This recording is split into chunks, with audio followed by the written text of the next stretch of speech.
Yeah, something like that. How's it sound? How's the volume?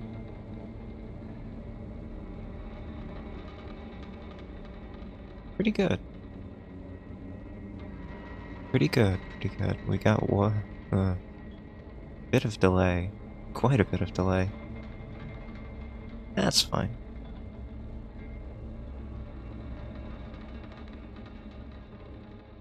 I'm gonna stop listening to myself.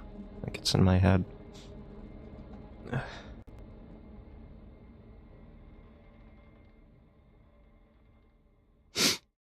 Yeah, yeah.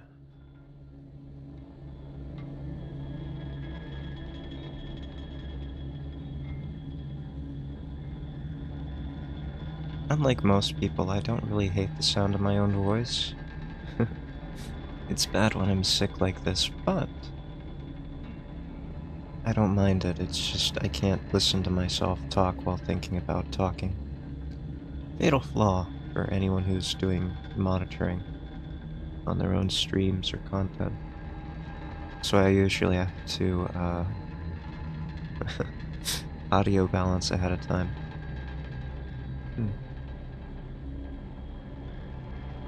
And in this case, ahead of time happens to be just a little bit before stream.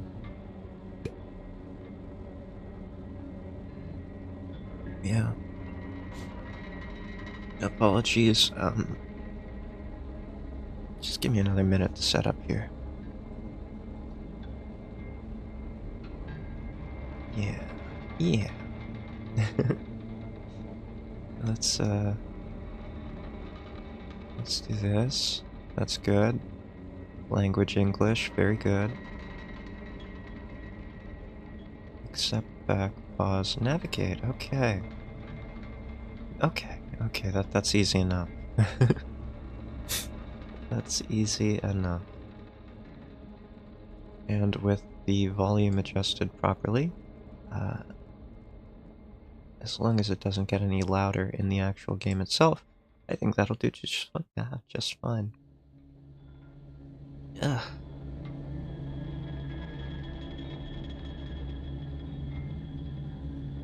Yeah.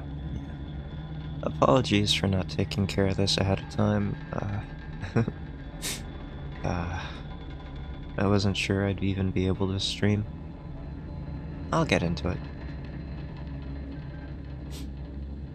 Okay, that's gonna work just fine. Hey there, hi there. Sick Hyde here. I've been pretty sparse this week, haven't I? I have a video edited that I meant to put out this week, and I just didn't. So my apologies for being sparse. I've not been feeling great, still. So I wanted to pick an easy game to play. This may or may not backfire on me. This is milk inside of a bag of milk inside of a bag of milk, and milk outside a bag of milk. That's two different games. They're both visual novels. The first one is supposed to be about 15 to 20 minutes, and the second one is a sequel, probably around an hour, so it says. So maybe we'll play both of these today, if I'm feeling up to it. Now, being a visual novel, I wanted to save this for when my, yeah. Hi there, Diana. Good to see you here. I've heard a lot of good things about the game. I've never played it myself, I've never seen it played. But I liked the visual style, and it was on sale not too long ago, so I picked it up. Fair warning that there are heavy themes in these games. I'm pretty sure, mental health and wellness come into play. We're gonna try and make the happiest experience out of this as we can. I do want to say, though, I'm not making light out of anything in these experiences, no matter what I say about them, okay? Yeah, these are serious topics. So, they do need to be treated with the respect they deserve as serious topics, but sometimes humor is a good way of handling or coping with something like that, yeah? Yeah. Apologies for any sniffling or congested noises that may come out of my nose. uh, yeah, thank you for thinking it's just tired. I did not sleep well. The congestion got me last night. My throat started hurting. So let's read a visual novel, is what I thought. Yeah, that's what we're gonna do. We're gonna read a visual novel. Yeah, because that seems smart to me. Let's play. Yeah. Oh, we get to pick. I thought we'd have to play through the first one. Um, I think we will play the first one. Milk inside a bag of milk inside a bag of milk. Very strange here in the States, thinking about bags of milk. I remember when I first went to Canada the first time, they were selling milk by the bag, and I was like, what is this? Write down my name? Oh, I have to write down my name. Well, we're gonna go with Hyde. Bags of milk give you anxiety, right? Like, it seems like it would spill, right? Jealous of you having been. Oh, don't be jealous of me going to Canada. It wasn't that enjoyable. But yeah, they do give me anxiety too. I know a lot of people put them in pitchers that they have just for the sake of having bags of milk, and that way they don't spill. But I don't know. It feels very, very easy to spill by opening up a bag of milk. But going to Canada was, you know, it was interesting, but at the same time, don't be jealous of me for it. It was during the worst season for it. A lot of black flies, just annoying things. I'm on my way to the store, rehearsing the speech. I haven't been out here for so long that I've forgotten what words they say when they enter the store. Welcome, they usually say welcome, if anything at all. This being Canada, I'm sure they're more polite than they are in the USA. I have to think back. Were they more polite? No, I went I went once on a group trip, like field trip, to Canada for college, and one of the people I went with, we visited a mom and pop store, and one of the people got their credit card information stolen, and then a bunch of false charges used on it. So I guess they're not as polite as they say in Canada, right? So maybe they'll say welcome, but what they're really saying is, give us your credit card information and get out. Yeah. They were nice enough to take American money, though, so I didn't have to exchange anything. Unfortunately, they didn't have change for American money, so I had to take back, like, Canadian change, which kinda sucks, yeah. Taking Canadian change back to the USA. Not good. Feels like a scam, really. I haven't been out for so long that I've forgotten what words they say when they enter the store. I get that. I really do. I need to go to the store. I've been sick, so I haven't been going out. I'm on my way to the store. Great. You know, I talk to myself sometimes when I have to figure out what I'm trying to do. Sorry, my mind is out of it. This is probably true to the experience, but I do talk to myself sometimes if I have something to do. That way I don't forget it. There's something about the auditory nature of it, where if you hear someone saying something, it kind of sticks in my head a bit more than if I just read it. So I prefer listening to myself tell me what I have to do. I know who I'm talking about, and I know who I'm talking to, so shut up and go. Shouldn't you help me? I am. I'm deeply breathing in. I wish I could. Hello? Can I? You can, but you may. What? Damn, I forgot. See? See, you should have just shut up and go. This is why I talk to myself. Damn, I forgot. 19th attempt, and I'm failing again. I bite my lips with annoyance. So, once again, Hello, can I get... Now a whole word more. Milk. We're out for milk, aren't we? Thank you. I'm trying really hard. In my opinion, this time the I sound was longer than... Or is that an L? The L sound was longer than usual. Oh, we're fixating on that, huh? Do you think this is it? Who knows? Hello? Can I... Hello? It's hard talking to people, isn't it? I understand that. I better keep my lips sealed. That's right, the less you say to people like cashiers, the better. I'm very unfortunate in that I live in the countryside, and people in the countryside tend to be very gregarious, right? They'll talk to you whenever you're in line for, buying your groceries, and the staff will greet you. They'll say, "Howdy," or "How are you? Can I help you?" I'm like, no, I just want to grab my stuff and get out. Similar to me? Been isolated so long, forgot how to speak? Yeah, a little bit. I've gotten better in recent years. I think streaming's helped quite a bit. But ugh, I'd better keep my lips sealed. Yeah, don't worry about it. The less you say, the worse, the better you'll feel. Okay.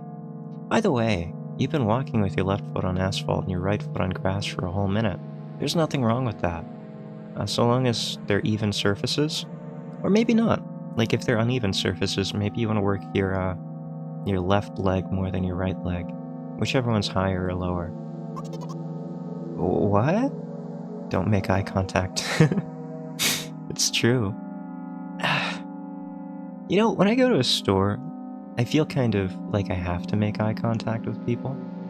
Like, I'll give them nods and be like, yeah, hi, I acknowledge you, I see you over there, please get out of my way.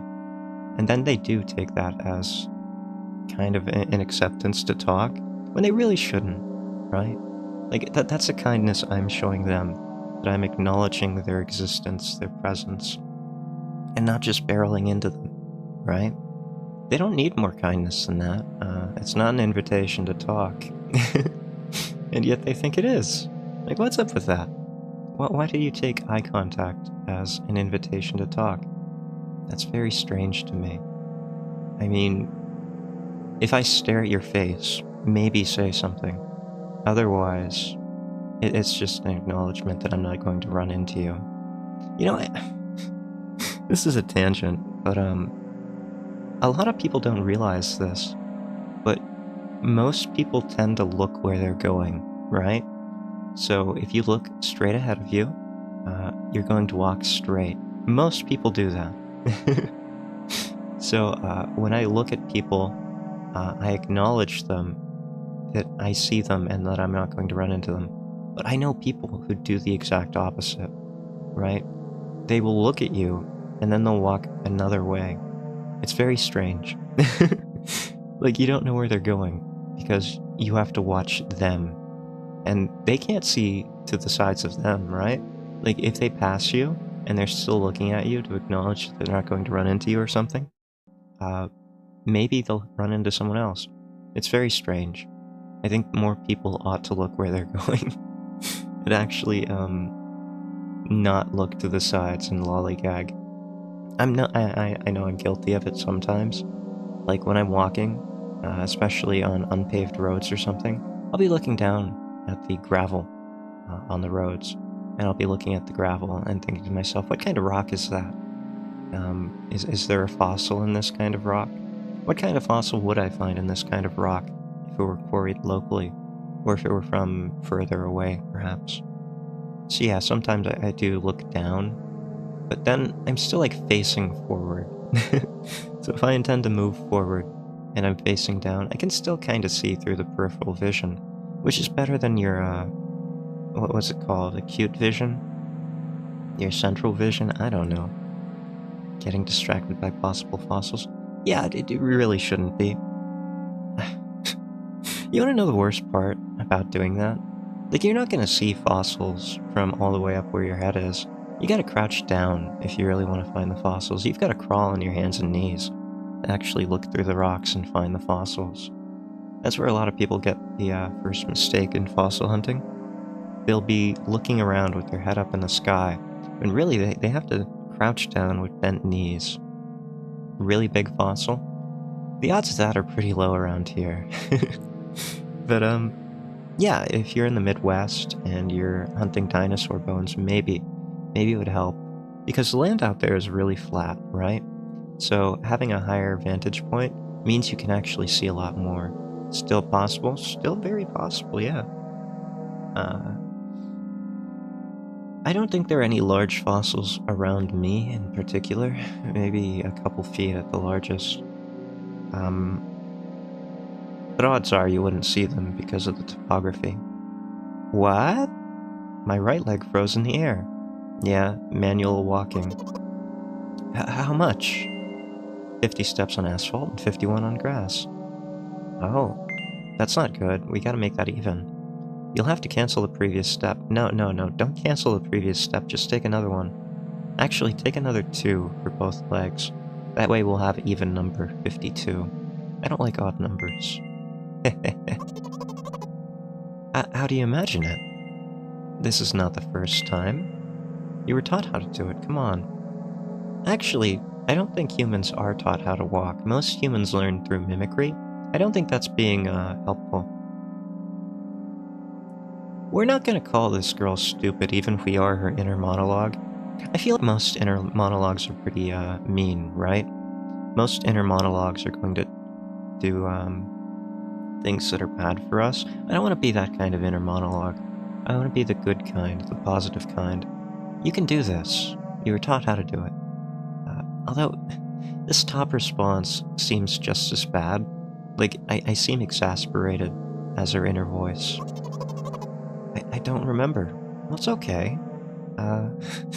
It's just like that song from the animated Santa movie. Put one step in front, or 1 foot in front of the other, and soon you'll be walking out the door. Oh, when was that? Was that, Santa Claus Comes to Town? God, I love that one. With the, Ice King. The Winter Warlock. I really like that one more than the, Rudolph one. I'm gonna burst into tears. Yeah, it can be pretty overwhelming. You believe so? I'm glad you believe so. Ugh, from the beginning. So, step 1. Take a step back to get your foot exactly into your own trail. Yeah, that way the predators can't track us. Wait, how is it step 1? You mean like step 51? What then? So it's already the 52nd, but wait, I'm going backwards then 50th. That's not how it works. Even if you take a step backward, it's still 52nd. It still doesn't make a lot of sense. Well, it doesn't have to. It's all about perspective, right? The truth is, they're both right, and they're both wrong. That's the beauty of it. Okay. Step 50th. Take a step back to get your foot exactly in your trail. Can you paraphrase it at least a little? No. You can't just repeat a phrase without changing at least one word. People don't talk like that. Well, I'm not people. That's perfectly fine. Come on, we're not gonna call her hopeless. She's not hopeless. Got plenty of hope, we're gonna get that milk. Make it sound like it's my fault. Well, it isn't. Nature dealt you a bad hand, that's all. And that happens a lot. A lot of people get bad hands in nature. This is by no means your fault. If you want to blame anyone, blame your parents. And then blame their parents. They're the ones who gave you the genes, right? Yeah. You make it sound like it's my fault. The store closes in an hour, so... Well, how far away is this store? Maybe we should give up and try again the next day. You will be very, very guilty if you do not buy milk. That's true. If you set a goal and you don't complete it... Man, this game is actually very accurate, isn't it? Like, that's exactly the kind of feeling. Damn, really? Yeah. So are you ready? Yes. I gently changed the position of the leg, peering carefully into the thick grass. Oh, don't step in the thick grass. 1 second. Handy mute button. That's one of the reasons I bought this model of microphone. It has a mute button right on it, for exactly that kind of reason. But don't step into the thick grass, that's where ticks are. Yeah. When I entered the store, I asked the very first person I met, "Hello, can I..." "Oh, you don't have a face. Or wait, you have two faces." "Oh..." Excuse me, what?" "Oh..." Excuse me, what?" "Oh..." Excuse me, what?" "Oh..." Excuse me, what?" "Oh..." Excuse me, what?" "Oh..." You better not do it. He is clearly not going to change his lines. You run the risk of falling into an endless loop. I love endless loops. Excuse me, what? Oh. Excuse me, what? Ah, this is exactly how conversing with people feels to me. Like, sometimes I'm listening to them, and I don't quite catch something they say, and then I'll say, sorry, can you repeat that? And they do, and I still don't get it. And then I do it again, and they look exasperated, and they'll say it again, and, I still don't get it. And at that point, I just say, yeah, okay. Because I don't get it, and I'm not gonna get it. It's easier that way, right? Even me? No, I'm talking about actual, like, in-person conversations, with voices. Because after a while, people get exasperated, right? Or at least I feel like people get exasperated if you don't hear it correctly the second or third time. What are the odds you're gonna get it the fourth time, right? Yeah, verbal conversations. With written conversations, it's a lot easier to go back and refer to it again, so you don't have to worry that you're not getting the right words, even if you don't understand the conversation. It's not a matter of not hearing it clearly. Excuse me, what? Oh. Excuse me, what? Oh. Excuse me, what? Oh. Excuse me, what? Oh. What? Oh. What is he trying to tell you? He's probably saying welcome. He's trying to scare me. But how does he know that I'm terrified by the letter O? That's a good point. How does he know that? Auditory processing disorder? No, probably not. It's just, I don't have much experience listening to people these days either. I'm a bit rusty. What's so terrible about the letter O? Why do you have to put so many O's in that sentence, me? I have a frightening image as soon as I imagine it. You said soon, that has two O's. I can show, explaining won't be enough, but keep in mind... it's a black hole. Or is it more of a bloody hole? Yeah. Something like that. I see. So I'll just keep on ignoring his question. That wasn't a question. What? Oh. What? Oh. What? Oh. What? What? Oh. Gather all the will into a fist. Oh? Oh! My interlocutor shook and crawled. Great. Just repeat it after him. That's what people want most of the time, right? That's all people really want. To have you repeat their words back at them. And it worked. Do it more often. That's right.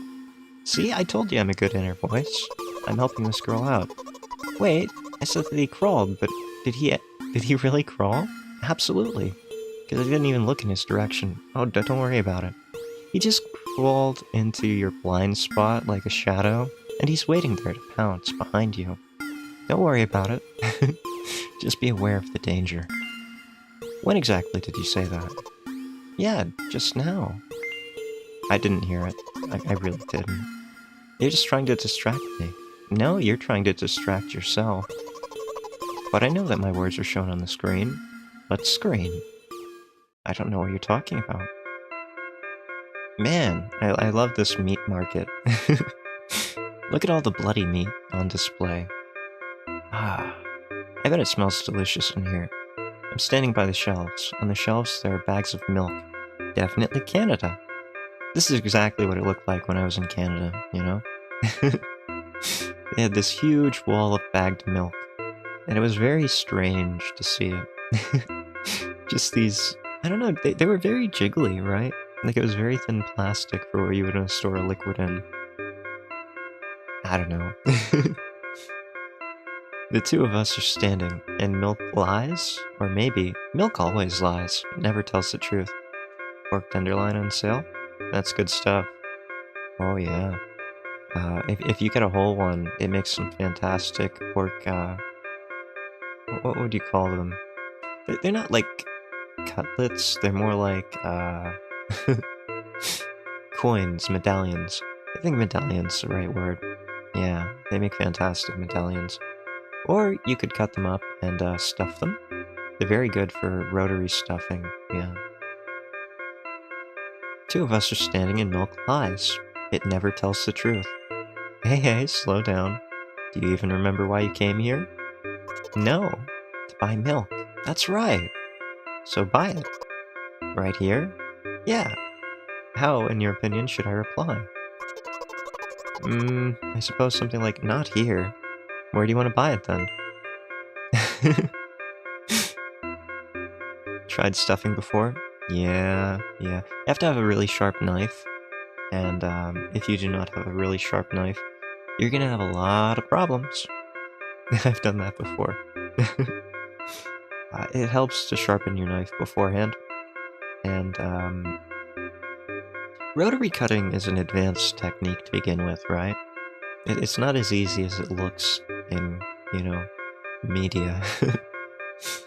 Old knives? Yeah, that's not gonna work. A lot of people don't treat their knives very well, either. Like, that's the strangest thing that I find. A lot of people will put their knives away wet. They won't, use a knife steel to get rid of the bars. Burrs. The burrs. If they have a sharpening thing at all, it's usually one of those cheap ones. And you can't really get a good edge on a lot of knives with those.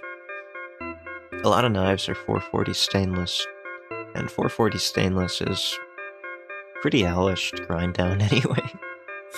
So, yeah, you have to have a good knife, and if you don't have a good knife, you're not gonna have a good time. No matter what you do with it, no matter how you treat it. I highly recommend buying good kitchen knives. Yeah, don't skimp out on kitchen knives. Not here. Take the bag and go to the cash desk. Who calls it a cash desk? I mean, it's a cashier, right? I guessed the first sentence. Very good. And you like for spite didn't make a pause before the second one. Want to take away all my small victories? No, I want to encourage your small victories. Someday you will. The sooner the better. I know it's not always easy to put away for expensive things, but in the long run, you'll probably save more money not destroying tenderloins with bad knives and having troubles. And you won't have to replace your bad knives if you have a good knife, right? Good knives, if you treat them well, can last years and years and years. It's like a good pair of boots. Was that Terry Pratchett? I think that was Terry Pratchett. One of Terry Pratchett's characters said, the rich can afford to buy expensive boots, which will last a decade, whereas the poor have to keep buying boots every year, because they can only afford mediocre or acceptable ones. So yeah, buy good things and treat them very well, and they'll last a lifetime. Or not a lifetime, but much longer. It's one of those cost-benefit analyses that people don't really think about a lot, right? Like, an upfront investment's pretty hard for some people, and it's not really their fault, right? They just don't have any experience or knowledge about these kind of things, and if they do, maybe they can't do anything about it. I think it was Terry Pratchett, and it was one of his characters' thoughts on inequality, social inequality. Yeah. And you like for spite didn't make a pause before the second one. Want to take away all my small victories? I sigh and pull my hand to take milk, or rather a bag of milk inside. Wait, what? That's an interesting thought. What does it take to be a bag of milk? Obviously, you need a bag, and it needs to be full of milk. But what if there's a thin layer of milk that contains more milk inside of it? Does that count as a bag of milk? I mean, that would be a bag of milk inside of a bag of milk at that point. Or rather, a bag of milk inside a bag. Oh, that's a different way of looking at it entirely. I don't think I agree with that one, right? Like, it's a bag of milk because it is a bag full of milk. The milk inside the bag is just milk. Only getting harder to find good quality things. Well, yeah. It's awful. It's really awful. I hate buying things online nowadays. It's better not to see people, but I hate buying things online because you just never know the quality anymore. The quality of everything is substandard. I bought that new battery for my laptop from Amazon, and it didn't fix my problem. I had to buy another one, right? So I just bought, like, the manufacturer, right? From the manufacturer, and it worked. Go figure. But even that's, like, lower quality than my old battery. I can tell. It doesn't stay charged nearly as long as it used to. And I don't know if that's just old stock, because they don't make the part anymore, or what. The same with the hard drive that I replaced it with. I bought exactly the same hard drive as I originally had, and it seems to be having troubles still. So I don't know if that's the other parts going bad, or if it's just an old hard drive, right? They have magnets inside of them. I don't know how magnets work. Rather a bag of milk inside of a bag of milk. It doesn't work like that, I already told you. It's only a bag full of milk because it's a bag of milk. Right? It's not the other way around. Wait, it is the other way around, it's not the way I said. Rather a bag of milk inside a bag of milk inside of a bag. No, it's just milk inside of a bag. Or rather a bag of milk inside a bag of milk inside. Reception. 15 minutes before store closing, hurry up. I remembered what these games are called, visual novels. That's right, it's a visual novel. By the way, the numbers are written there in full, in letters. I don't see numbers. Where do you see numbers? What are you looking at? Where do you see numbers? Am I missing numbers? And they can't... Wait, what? Are visual novels worse than books? No. Code? I don't see any code. I don't see any numbers at all. Maybe I'm blind. I very well could be blind. Are visual novels worse than books? That's an interesting question. I don't think so. I used to think so, right? Hold on. This music is melting my brain exactly as it's intended to do. Fourth wall kind of thing? Yeah, but I still don't see any numbers. I don't know what they're talking about there. Yeah, I don't see any numbers. I think it's just lying to me. Yeah, I used to think visual novels were a lower form of storytelling. But I was wrong. In recent years, I've found out that visual novels are quite fun, in fact. Especially the better-known ones. They're a different way of portraying media, right? They're not better or worse than an actual novel or a book. I think they have their own benefits, their own flaws. A lot of stories benefit from having sound effects, but you can't afford to animate them. And that's where a visual novel can come into play. Or perhaps they can have voice acting, if that's appropriate. Ignore all the romance options. That's right, Jekyll would approve of that. Is my head too big? I think my head's too big. Tell you what, I just noticed, I am so sorry. We're gonna fix this, we're gonna fix this. There we go. That's better, right? Yeah. I'm sorry for blocking that with my gigantic noggin. But yeah, I've never played a visual novel with romance. Yeah, but some people like to read along, right? Like, I know I'm not reading at the same pace as most people would be. Like, I'm stuck here on the same screen for minutes at a time. Very appropriate for the game, I think. But, yeah, I don't know. I've never played one with romantic options. But that's not the kind of visual novel that I would be attracted to. Although I was thinking about it. I really was thinking about buying one with romance options and just playing along with it. Like nothing was happening at all. I'm not gonna do that, I don't think. It's a fun idea. I have a lot of fun ideas that I just don't think will actually be translated into reality. But authors are not lazy there. And you don't be lazy too? What? What happened to my grammar? Wait, I thought only your thoughts were visible on the screen. Not anymore, so watch your language, hee hee. Well, damn. Ahem. Anyway, you heard me. Hurry up or there'll be no good at home. Be no good at home. Already running! Don't run in the store with a bag of milk, they're fragile. Hello? Can I get milk, please? You already have it. Sorry, that's just the noise that I thought this would have. Yeah, right? You already have it. Ah. Give.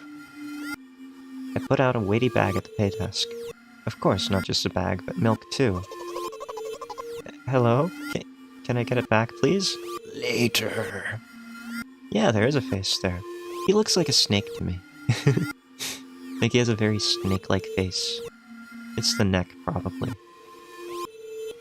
I do like the visuals of this game. Like, the visuals were the big part. The big draw.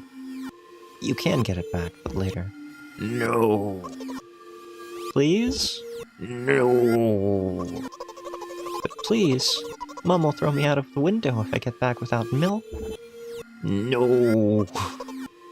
But why not? Give more. You didn't pay.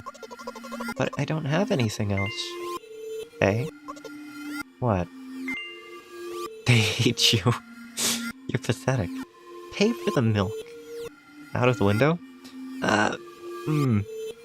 They raise kids differently, in the countryside, you see.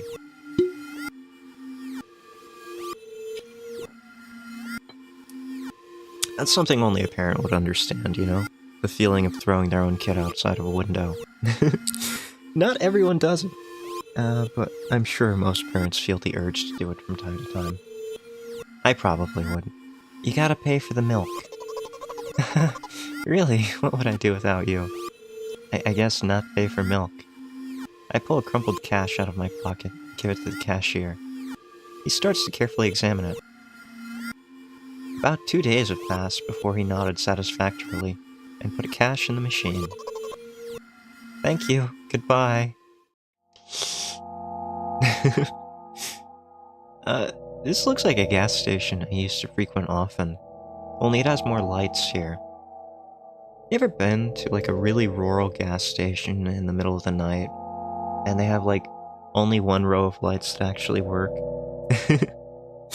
That's what I'm seeing here, but they have like 3 rows of lights, or maybe 2, depending on how you're looking at it. Like, what is the perspective here? Maybe it's not even like one of those roofs with lights. They're scary? No. Gas stations at night are a lot safer than a lot of other places. They have lights on, right? Like, outside of the lights of the gas station.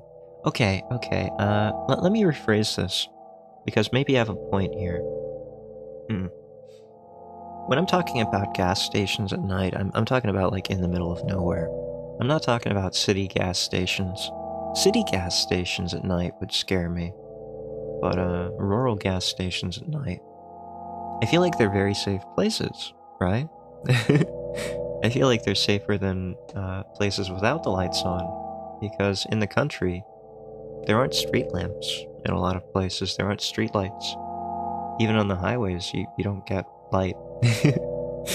So, having lights on seems very reassuring, very comforting. But sometimes you drive up to a gas station in the middle of nowhere, and they only have like a couple lights, and that can get kind of creepy. Especially if they have like a forest or something behind them. Like, anything could jump out of the shadows of a gas station with a forest behind it. Serial killers, monsters, cryptids, big feet, anything could jump out of there. Maybe even aliens, right? And that's what I think is happening here, right? That's not like a roof to a gas station, you know, like they have covered things. That's some kind of military bomber with lights on top or on the bottom of it. Yeah. A Hyde could jump out. Unlikely. It's very unlikely that I'm stalking behind convenience stores in the middle of the night. But you know what? I wouldn't say it's impossible, just very unlikely. I'm walking down a familiar street past a gas station. It is possible. I'll tell you what, it has happened before. Strangely enough, it's happened before. I went hiking one time, and I got kind of lost. Because I didn't know the area very well. And I did pop out behind, it wasn't a convenience store necessarily, like it wasn't a gas station, but it was a store of sorts. And that's all I'm gonna say about that. I don't want to give too much away. So it's possible that I could end up behind a gas station in the middle of the night, too. A bag of milk unpleasantly pulls away my hand, reminding me of the times I took physical therapy. Oh, that's unfortunate. Why did you have physical therapy?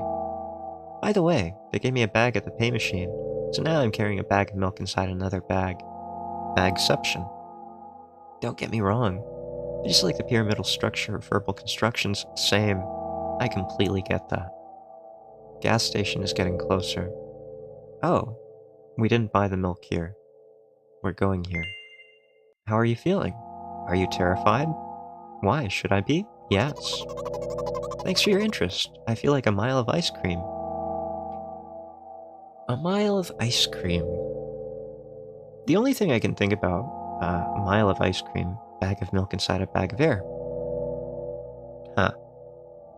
No, it's a bag of milk inside of a bag. The air, it's being displaced by the bag of milk.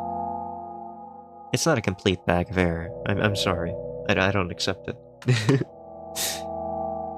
The only thing I can think of, like, with a mile of ice cream is, if an ice cream truck spilled on the highway. Like, there was a crash and it was horrific, and all of the ice cream spilled out and spread across a mile. It wouldn't be a mile of ice cream for too long. It would turn into a mile of melted ice cream, probably even in the warmest of winters. Asphalt retains heat, and usually in the colder places. They ice the roads, which depresses the melting point of ice, so it'll melt much more quickly. There's nothing inside the bag when it's empty. Well, that's true. There's the inside of the bag on the inside of the bag. So technically it's an inside of the bag on the wait. It's an inside of the bag in a bag. Yeah, that's how it works. What's that supposed to mean? As if I'd tell you. But I'm really interested. I am interested. What did you mean by that? Well, look, the ratio of water to milk and the volume of air occupied by me is about 30 to 1. Huh. The ratio of water to milk and the volume of air occupied by me is about 30 to 1. I don't think that's true. I don't think that's true. Ratio of water to milk. Wait. You are more water than milk. How much? Like what is the average percentage of milk in a person? There's gotta be an average amount of milk in a person, right? And it's gotta be higher than 0, because some people contain milk, right? They're not just full of water. Some of them have milk, so it has to be higher than 0. Maybe 0 point something, but it would still be higher than 0. So maybe that makes sense. I agree. It's not the tastiest ice cream, unless you want to drink more than to eat. I don't know, you're pretty solid. Humans are pretty solid. I don't know if you can drink a human. Plenty of animals drink humans, but humans are not one of those animals. So the way from the store to the gas station is a stick, and the way from the gas station to home is ice cream. You eat ice cream with a stick? You know what? I shouldn't judge cultures for their habits. A lot of people probably eat ice cream with chopsticks, right? I'm sure that happens somewhere. For today's walk, my body will be in every part this way. Yeah? Simple maths. I didn't do too well with maths, I'm sorry. It was my worst subject. I think I got... Did I get a C in calculus? It might have been a C. Either a C or a B in calculus, I can't remember. That was my worst subject in college, and throughout my life, math has always been like that. It's the tricky verbal questions that get me in math, right? Like, the logic problems. Math is logic. It took me a long time to realize that. Math isn't actually anything but pure logic. And unfortunately, I can't really keep logic straight in my head. So if you ask me a trick question, or one that's supposed to be very fundamental to answer, I'll overthink it 99 out of 100 times. Okay. I feel movement under my feet. Asphalt grains. Petrol stains. Ooh, that's a fun fact. The asphalt under your feet is moving. But it's not really petrol. Oh, because you're in a gas station. Okay. Yeah. Thankfully, I've never spilled gas at a petrol station. Ugh, calling it a petrol station. I've never spilled gas at a gas station. This is definitely Canada. But I've seen a lot of people do it. And there are supposed to be those spill kits, right?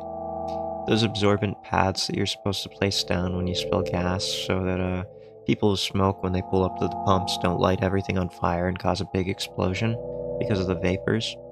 I see a lot of people spill gas, like they overfill their gas tanks and they just drive off as if they don't care. Like, A, you're wasting money. B, how am I supposed to smoke next to the gas station if you're going to drop gas in the ground like that? It's gonna evaporate because the gas station's gonna be hotter than the ambient. Never seen anyone use those before? Yeah, me either. It's very strange. I've seen a lot of people spill gas on the ground. I've never seen one use those pads like they're supposed to. Very strange. Oh well. Anyway, asphalt itself is comprised of typically tar and gravel, right? That's why it's black. It has tar in it. And tar is a fraction of crude oil, right? If you know anything about the fractionation of crude oil in a distillery, in a refinery, it's basically cooking crude oil into different fractions of carbohydrates. So the lighter stuff is typically things like, what would it be, like methane, or not methane, butane, things like that, and all the way down to tar, which is like the heaviest tarry substance. Gasoline is, I think it's C4 or C5, I can't remember. But it's in the middle. It's liquidy. It makes sense, right? Like, it's not gas. It's in a liquid state, which is what makes it great for fuel.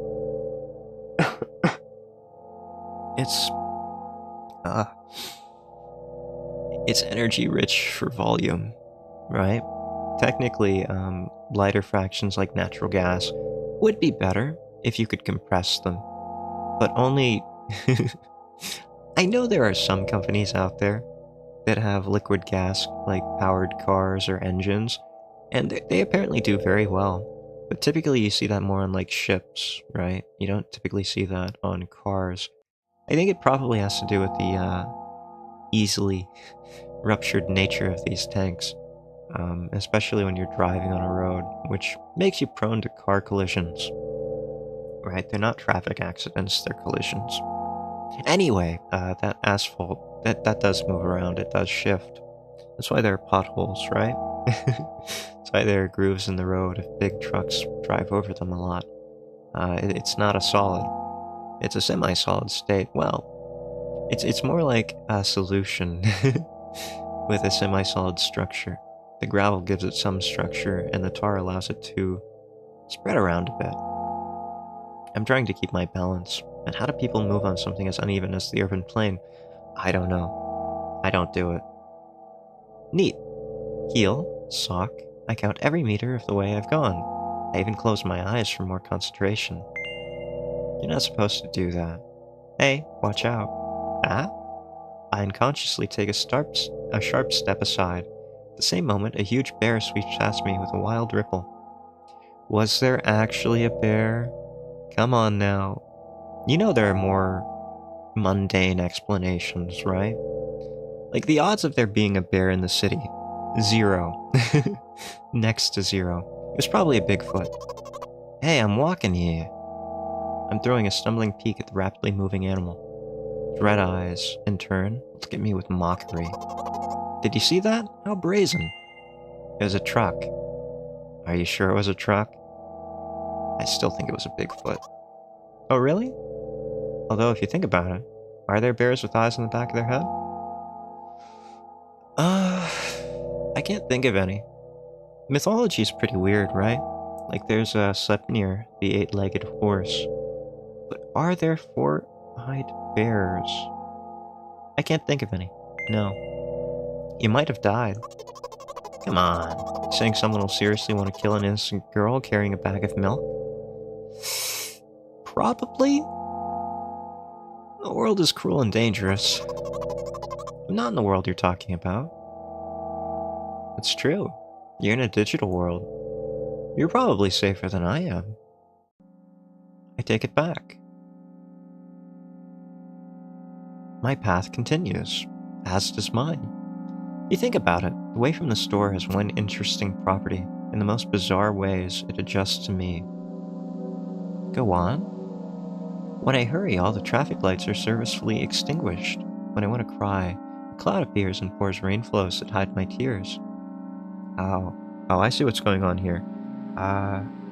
This is that thing, pattern recognition, where people attribute meaningful things to things that are not meaningful, or see patterns where there are none.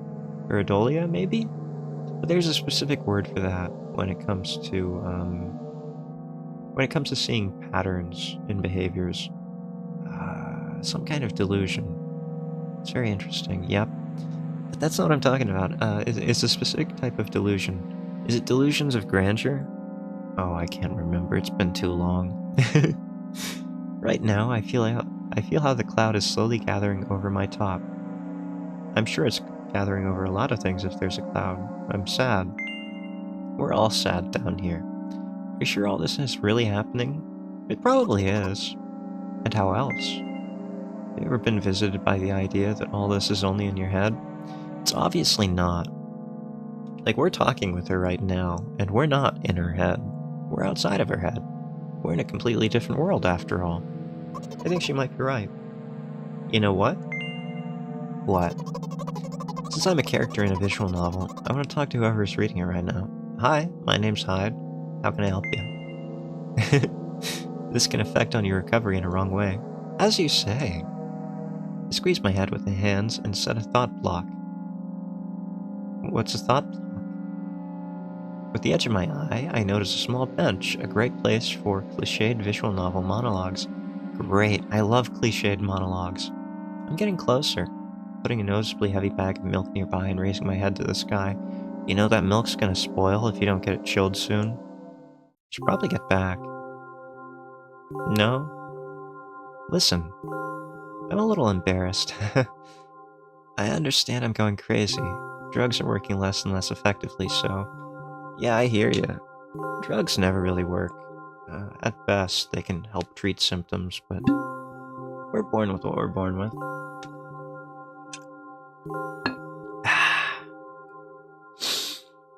That's the stuff.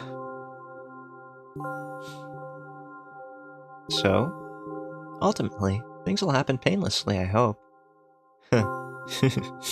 Oh, here are the heavy themes. Do you understand what I'm talking about?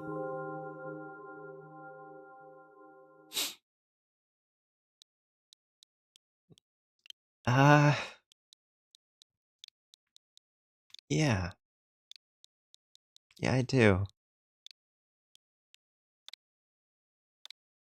I'll be honest with you, and I expect the same from you, please. Do you understand what I'm talking about? Yeah. Why would you think I'm being unhonest here, dishonest? We're talking about cliched visual novel monologues. It's as simple as pie, really. Be honest with you. um, this is like the third time you asked me, so maybe you want a different answer. Maybe you want me to tell you no. Why don't you tell me what you're thinking about? Uh, uh dun dun dun dun dun dun dun dun dun dun dun dun dun dun dun. I love the MASH theme song. It's a great song.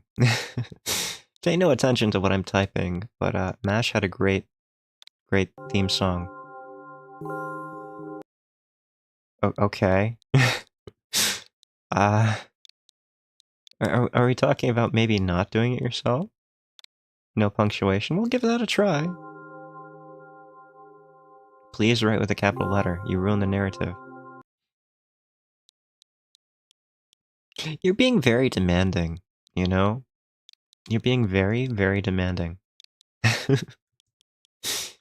I loved MASH as a kid. It was a great TV show. Really? Well, I think I do. Must be quite unlike an exemplary protagonist, right? Are you a protagonist? Exemplary might be the right word. I don't know if you're a protagonist. To be honest, I haven't read many visual novels. Me either. Usually, when I do visual novels, I'm not the one playing them or reading them. Sometimes I regret it, because now I need a lot of effort just to distinguish letters and words. Yeah? By the way, if you don't mind, I wouldn't like to say my diagnoses. That's fine. Let at least you be the one who sees me as I am. Yeah, you know, I'm of two minds here. People aren't their diagnoses, but at the same time, like, it can be helpful to know generally what their symptoms are like. I don't think there's anyone. Well, when it comes to mental health, right? When it comes to psychology and psychiatry, diagnoses are these very, very constrained boxes, right? In recent years, people have been trying to expand what goes into the box to accept the natural variation of humans, of individuals, of patients, instead of just putting them in this broad box and saying, you're this exactly, and that's the sum of it. So I do approve of that.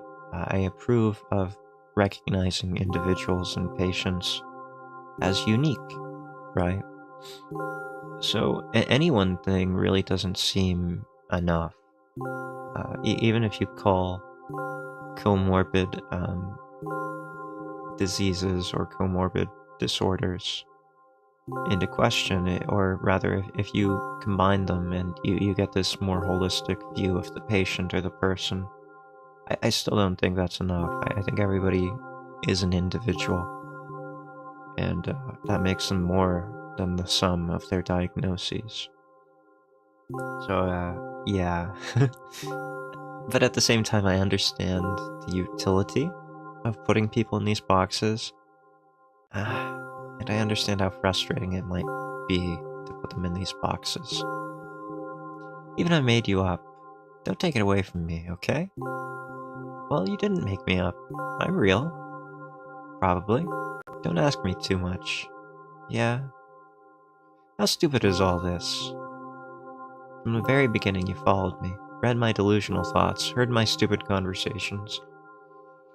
I don't know. I didn't think they were that stupid, but it's probably what. You probably don't want to hear that, right? if you're the one struggling with these kind of conversations, you probably don't want to hear what I think about them. Maybe I seem crazy and weird to you. I think all people sound crazy and weird to me. There's nothing new about that. What's it like to see the world with my eyes? I don't know. It's kind of pretty in a way. All these reds and pixels. Ever since, something happened, I only see red everywhere. No, don't worry about me. I've been used to it for a long time. To be honest, I even forgot what other colors look like. Hmm. You know, it's kind of interesting. Um, I'd love to see the world like this through my own eyes, but I don't think I'd like to experience it permanently. I'd love to experience it, as weird as that sounds, but I recognize living like this is probably very difficult. Let it go.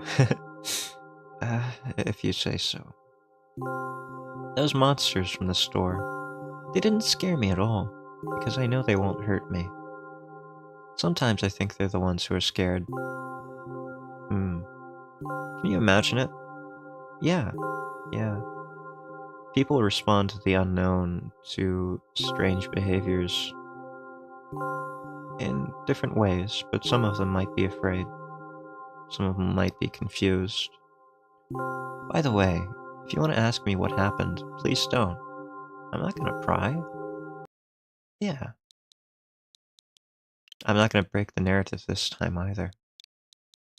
Yeah. I'm not gonna pry.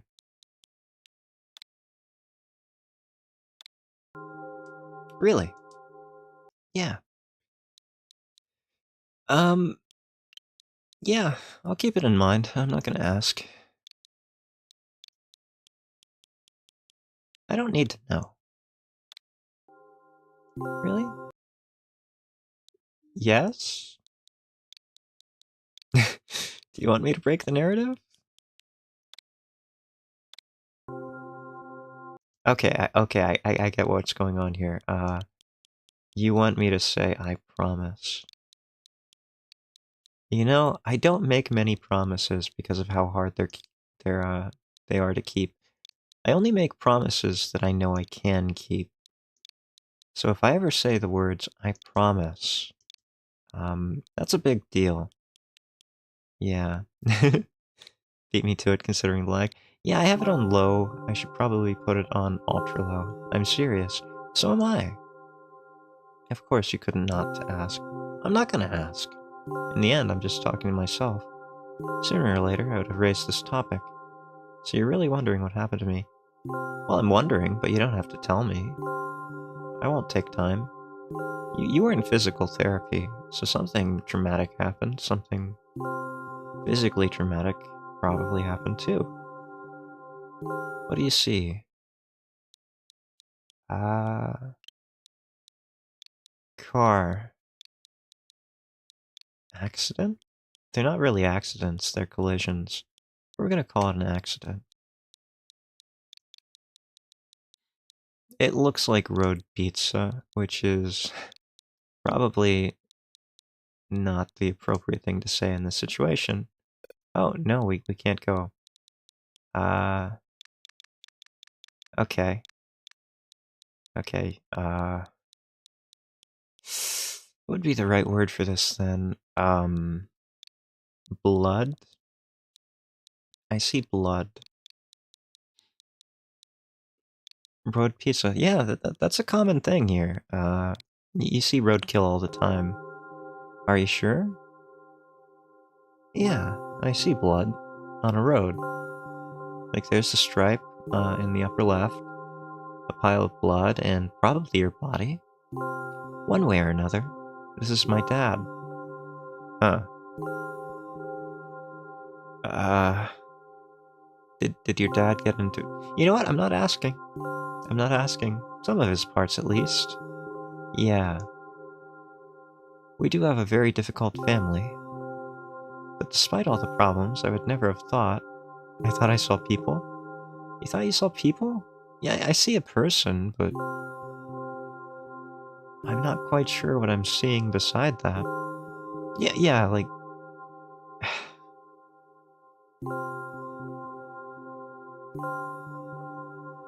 You're thinking like the bearded face, towards the right, maybe? But you could also think that the... like, you could see Marge Simpson lying on her side if you look at the left, lighter portions of the pixels. She has a bulbous bouffant type hairstyle going on. Hmm. Okay. The middle you could maybe see as the top of hair. Like, this is all pareidolia again, right? We're seeing faces. I don't know what I'm supposed to see. But despite all the problems, I would have never thought... Sorry, I shouldn't have raised my voice. In general, he threw himself out of the window and died. So that's why you're afraid of your, mother throwing you out of the window. Are we sure that your mother didn't throw him out the window? Just to be sure. True? Very true. This is my last memory. Then a long gap.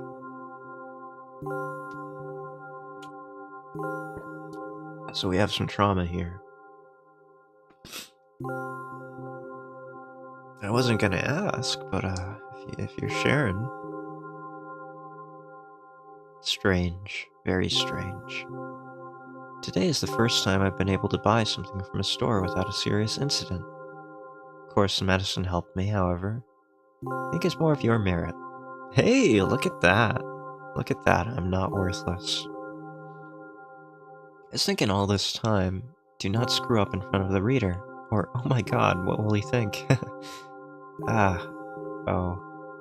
So I wasn't a positive influence. That's unfortunate. I don't know why I decided to become a character in a visual novel for the sake of going to the store today, but it's clearly borne fruit. I don't know how to feel about this. Like, yeah, I'm happy, but I don't know how to feel about this for you as a character. As a character, I'm happy that there's progress, but at the same time, like... I caused all this distress, all of this anxiety for you. Is it worth the benefit? I don't know how to feel about how you feel. Lead to more issues, detachment from reality? Well, yeah, there's that too, but...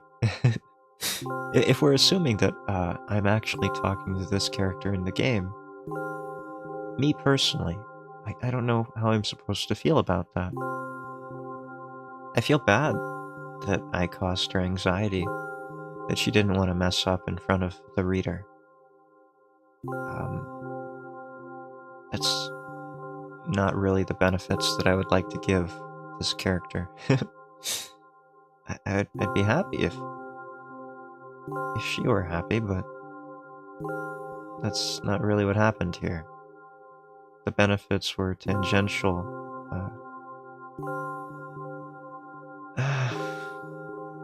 Where the merits... I don't know. Are you happy about it, character? Thank you. You're welcome if you're happy about it. By the way, how she considers it positive. Yeah,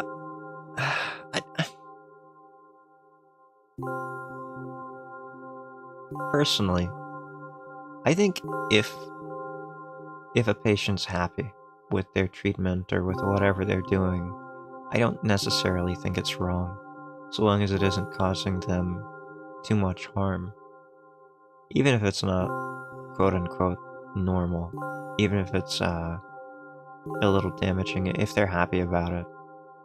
It's like smokers, right? People who smoke, people like me. We know we're shortening our lives, right? But there are benefits to it, or else we wouldn't continue. We would seek help for our addictions. In this case, I feel like if it's helping her and she's happy about it, that might be a good thing. So long as, right, again, it's not harming her too much. I don't know.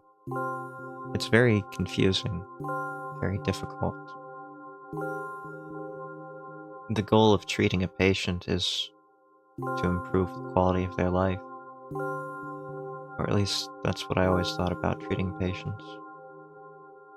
I think there are some frameworks in our communication. That's how I like it. And yet, I'm so sad lately. I think more and more about what my life has become ever since Dad. Well, you understand. Day after day is the same. I've tried so many pills that I can't feel difference between them anymore. Hmm. A lot of pills. Hmm. The thing about pills is I do think they have differences. I don't necessarily think that any pill is better or worse. I think they're all different. And, I don't think, depending on the problem, even if they treat a symptom, it doesn't make anything better, right? Like, a lot of them are designed to just treat symptoms, not to address problems. I don't think we as a species are able to address the problems that cause a lot of these problems. Or at least we're not capable of addressing the causes for a lot of these problems. Not yet. Maybe someday we'll be. Yeah. As long as they keep me on my feet, I'm happy. Ah, that laugh is seeming so much less sincere by the minute. But you know what? Today is a special day because I have you. I want to tell you so much. It was very rude of you. What was rude of me? Oh no. I'll not press you. I just advise you. Go home. Your milk is going to spoil. I understand. Well, dear reader, let's go.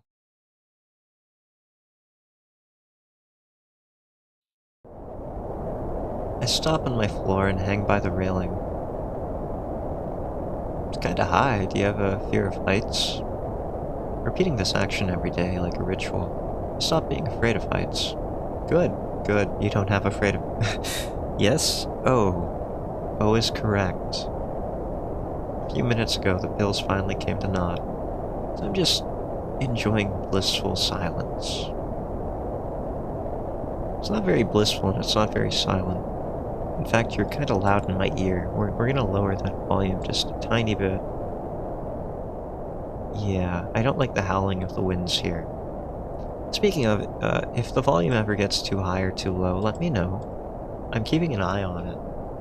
But I've never played this game before, so I'm eyeballing it. When I'm under the influence of drugs, terrible and unpleasant melodies sound in my head, mixing with the sounds of the world around me. They create a terrible dissonance in my head, as they are wont to do. I turn around and go to my apartment. It's a nice place. Who's that? Alien baby? Did you bring milk? Yeah, I think. Sure as Shadow? Shadow? Well, having a clean apartment's a good thing. I respect people who have clean apartments. I can't keep things clean. It's just not easy for me to not have everything out, right? If I have everything out, I know where it is. So it might be a disorganized mess, but I know where everything is and I can find it immediately. Oh, the gun-shaped one? Yeah, I was thinking it was gun-shaped too. I don't know if that was on purpose, but it would be interesting if it were. Did you bring milk? Are you my mother or my child? Oh yeah. Yeah, look at those eyes. Hi, Mum. Hi, Mum. No, You know, YouTube is very strict about the strangest of things. Uh, I think it's fine to say the word gun. I watch a lot of gun videos on YouTube. I'm a big fan of. You know, I like Stranger Gun videos. I like Forgotten Weapons. I like, Kentucky Ballistics does a lot of fun videos. Yeah, yeah. I'm more concerned about some of the videos I put out, right? Um, the last time I recorded videos for my channel, I had 3 videos that I recorded. 2 of them I put out now, and I've been referring to them in my mind as the 3 videos that would get my channel taken down from YouTube for one reason or another. Um, the next one is definitely going to be controversial, which is why I haven't uploaded it yet. Uh, I'm going to, so I don't really care. I say a lot of strange things on this channel. Jekyll is unhinged. um, interesting? It's not. It's not. Uh, but yeah, I'm not afraid of that kind of thing. If my channel ever gets taken down, I mean, it's not going to be too big of a deal for me. The content's going to be lost, but that's about it. Hi, Mum. You look like a baby. You have a very youthful face. Did you bring milk? I think so. Yes, Mum. Did you bring... Did your new medicine help? No, Mum. Yes, Mum. Go to bed. What about the milk, Mom? Don't I need to put it in a pitcher or maybe in the fridge? Yes, Mom.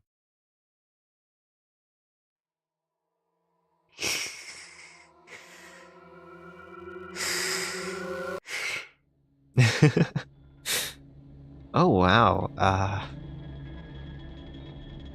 That was supposed to be a 15-minute game, you know? That was supposed to take exactly 20 minutes at most. How did I turn that into an hour and 18 minutes? What can I say about this game? I like the visuals. I very much like the visuals. I like the narrative. It was very interesting. I don't know how I feel about anything else. Most ADHD-esque stream you've ever done. Well, here's the thing. I've been tested for it, and the tests have come back, negative. So there you go. I do not have ADHD. I have other problems. I did get tangented a lot, though. I often get sidetracked. It's true. No whom's necessary. Do we have time to play... Do we have time to play milk outside of a bag of milk? Some issues can have similar symptoms, that's true. We'll go for it. We'll go for it. Oh, G.I. Joe. If it's longer, probably not. We'll try anyway. Okay then. Oh, it's animated. What's this? This is wonderful. 43. Are we going up or are we going down? oh, steps. It was 51 steps. I get it. The store is closing soon. I don't know if I prefer this visual style or not. That's not a bag, that's a box. Excuse me, what?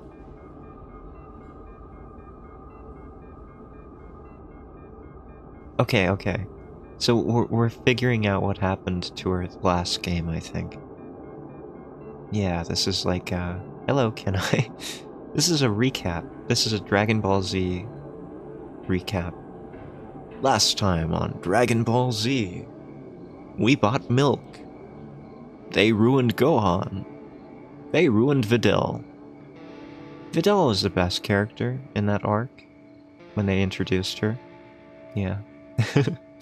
Like, sorry, not sorry. Videl was the best character. Anyway, it's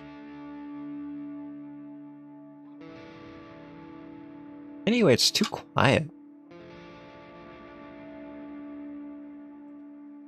The mixing is just inconsistent here.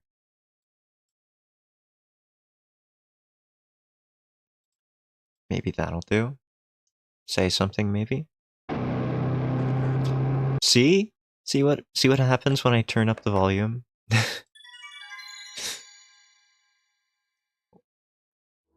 What are we looking at?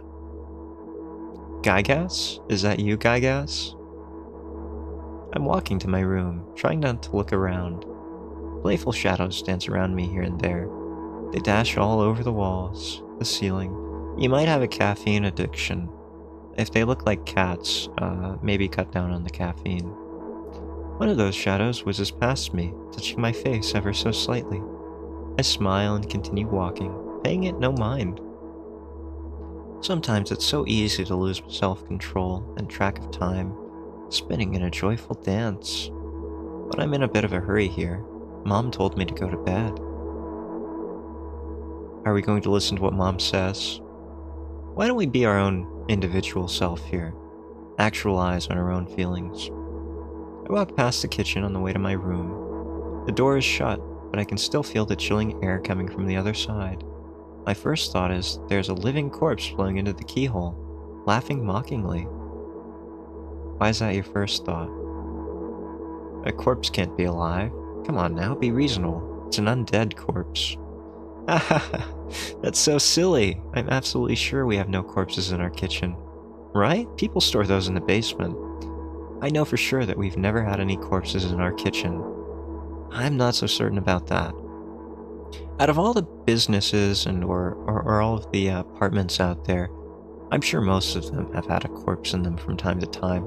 They don't have to be human corpses, right? They can be animal corpses.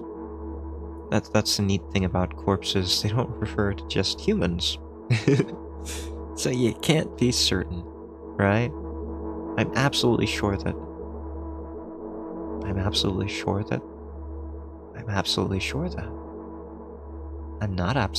that. I break into a run and dash towards the closed door.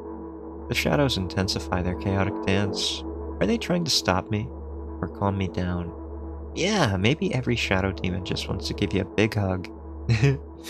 Very reassuring, those shadow demons. I don't know. It doesn't matter right now. Don't you get it? You're frightened. You're terrified. You're being stalked.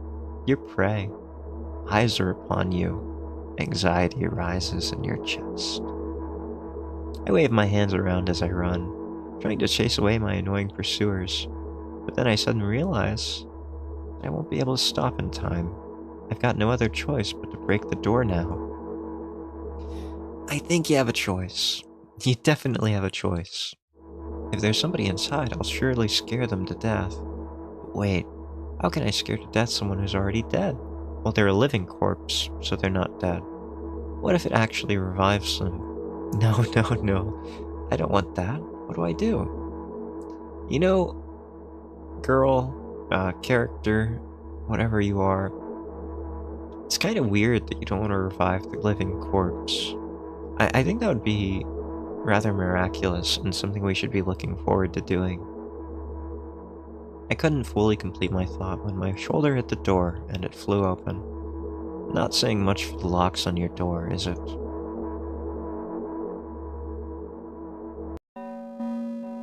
Oh, that's nice.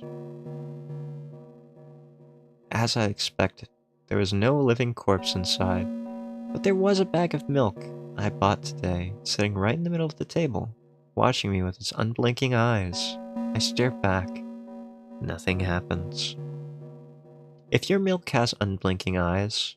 Ooh, I like the animation. If your milk has eyes at all, I'm not sure it's milk. It's probably not milk, in fact. You know what? If I ever go to Canada again, I'm going to get a bunch of googly eyes and some glue, and I'm going to glue googly eyes to the milk bags, just to make sure they have unblinking eyes, just for you. Although, what exactly did I expect? Gratitude? Have I done something that warranted it? A bag of milk probably doesn't care whether it's on the shelf in a store or on the table in my mom's kitchen. Put it in the fridge. Put the milk in the fridge. Why is it on the counter? Why is it on the table? Put it in the fridge. It's gonna go bad. It's gonna spoil. On the other hand, nobody would drink milk inside the store. Not true, I've seen that happen. I've seen that done. Which means I took it from the safest place in the world and into the scary unknown. I'm so sorry, you poor thing. Wasn't that anyone having children? That's what children are. Like, you take a child and you thrust it into the dangerous world. Milk is no different. Customers are animals. Yeah, they are. Like, can't you just wait until you get to your car or to the street or at least outside the store? Usually they have, like, trash cans outside of stores that you can just throw things away in, right? Doing it inside of the store, they don't even, like, usually have trash cans inside of the stores. So what are you gonna do with the carton of milk after you drank it? I don't know. It's very strange to me that you would open something in a store. It's even stranger when you see them open something in the store and eat it, and then they put, like, the package on the checkout counter, and they're like, "Yeah, I ate it already, but I'm paying for it now." Like, legally, I think there's something questionable about that. Like, you didn't buy it first, so it's not technically yours, but you ate it, and now you're paying for it. Like, what's going on in your head that makes it seem like that's okay? I don't understand. I turn away in shame and leave the room in a hurry. I only bring others trouble. Your mom would do that? Yeah, yeah. I don't understand it. Something in my head says that's probably illegal. Like, what happens if you don't have your wallet on you like you thought, and you can't pay for it with cash or with a card? Like, what do you do then? Like, you already ate it. You can't put it back on the shelf. I don't know. People are strange. People are very strange. I walk toward my room through a narrow corridor. Oh, it's Mom again, I think. Could you get a little bit closer, Mom? Probably is, but like other laws, if not yeah, yeah. I'm pretty sure you can steal about $20 of food anyway from a store before they can report it. Well, they can probably report any theft, but I think there are limits to suing a customer, right? So petty theft like that, I don't know. I'm not a lawyer. Don't take anything I say as legal advice. I meet a familiar formless creature at the door. No, that's Mom. It looks me in its... What? Oh, that's a C. Oh, hold on. Too loud. Too loud. I'm reducing that to about here. I know the volume is supposed to be loud and it's supposed to be, like, drowning out your thoughts. I don't like that kind of thing. I'd rather you just have the volume mixed consistently, so that I know where to set it. If I were playing this by myself, maybe I'd enjoy it like that, I don't know. I meet a familiar formless creature at the door. It locks me in its clutches and starts sniffing every inch of my body, like a hungry dog. If your parents sniff you when you get home, maybe consider calling someone, like Child Protective Services, or, I don't know, friends' parents, if you have any friends. That's not normal behavior. I'm not struggling. I know it's useless. I just stay silent and endure its tight grip that stops me from moving. Probably a hug. It's probably a hug. That's not a hug. After sniffing me from head to toe, the creature holds out its ugly paws bearing a single claw, thin and sharp, like a blade. She just wants her milk. You don't have to be so dramatic about it. Again? I stare questioningly into the monster's bottomless eye sockets. Oh wait, maybe your mother wants to change. Don't move. The creature squeezes my hands until my veins start bulging, and I just keep staring into the black cavities where its eyes should be, ignoring all pain. I've promised so many times. Stay put. The moment it says that, its claw pierces my arm. I don't feel anything other than the barely discernible crawling under my skin, and the ring of tightly sprung sinews.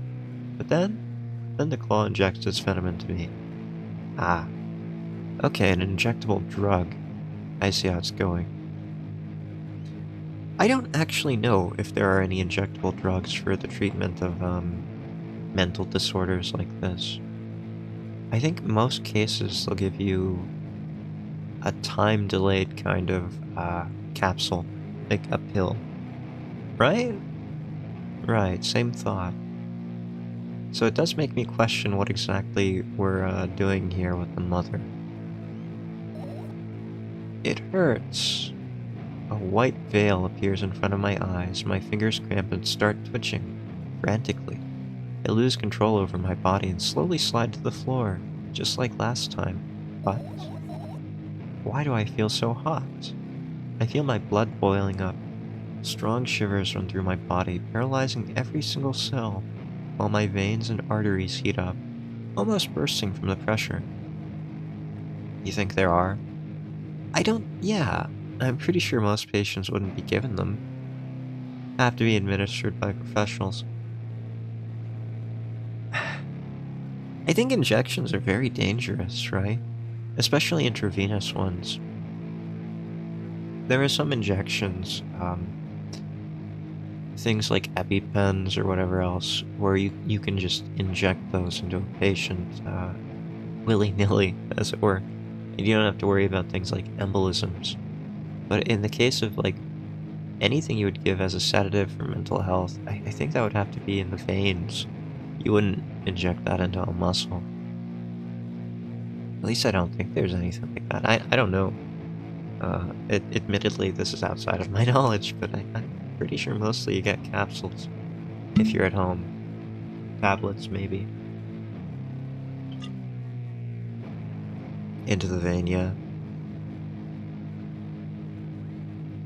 You still have to be, careful about embolisms. Pre-measured shots tend to be a little bit better, but even then, like, I don't know. I think you have to be careful with that kind of stuff. I know people who have insulin shots and things like that.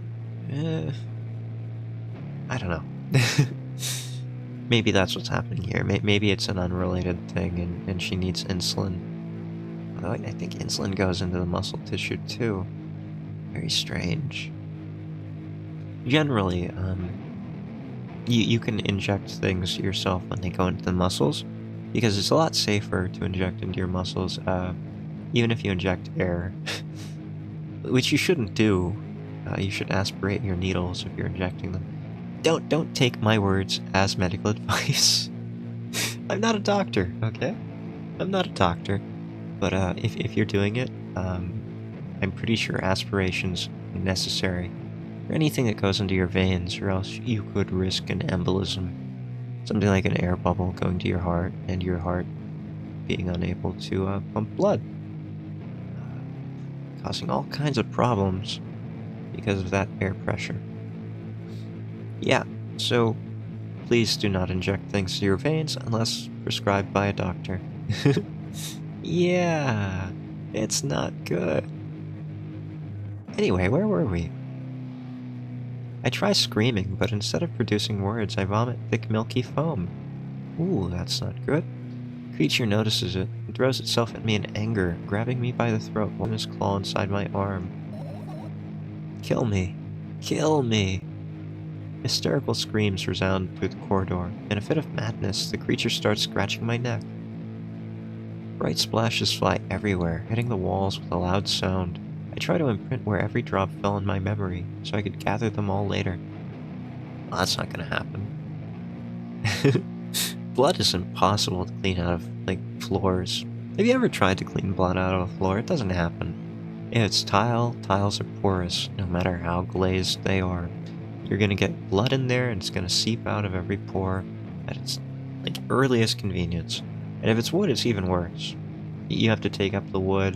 You have to replace the wood if you want to get rid of blood. Carpet. You're gonna have to get rid of the carpet and anything under the carpet. Yeah, it's not easy. Even if you use enzyme cleaners. Don't have a lot of experience with bloods on floors? Yeah. Some people are smart, they put plastic down first. I'm not. I'm not always smart, right?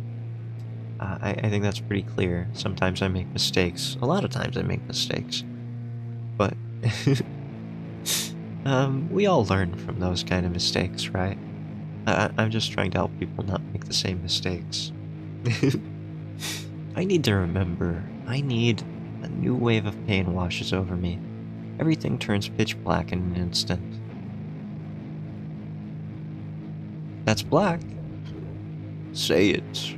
I'll never drink milk ever again. All this over milk? Are you kidding me? I know milk's pretty expensive, but it's not like eggs. Say it. I'll never drink milk ever again. Say it again. I'll never drink milk ever again. I'll never drink milk ever again. Am I lactose intolerant or something? Maybe I'm allergic and I need an EpiPen, right?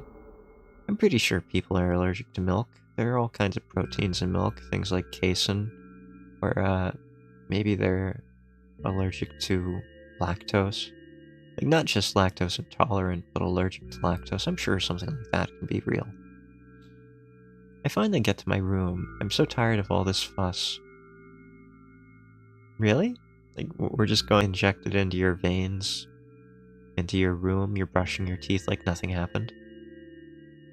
Okay, fine, whatever. Thanks. Comfy and warm in my room. Even the weird sounds coming from the outside don't make me anxious at all.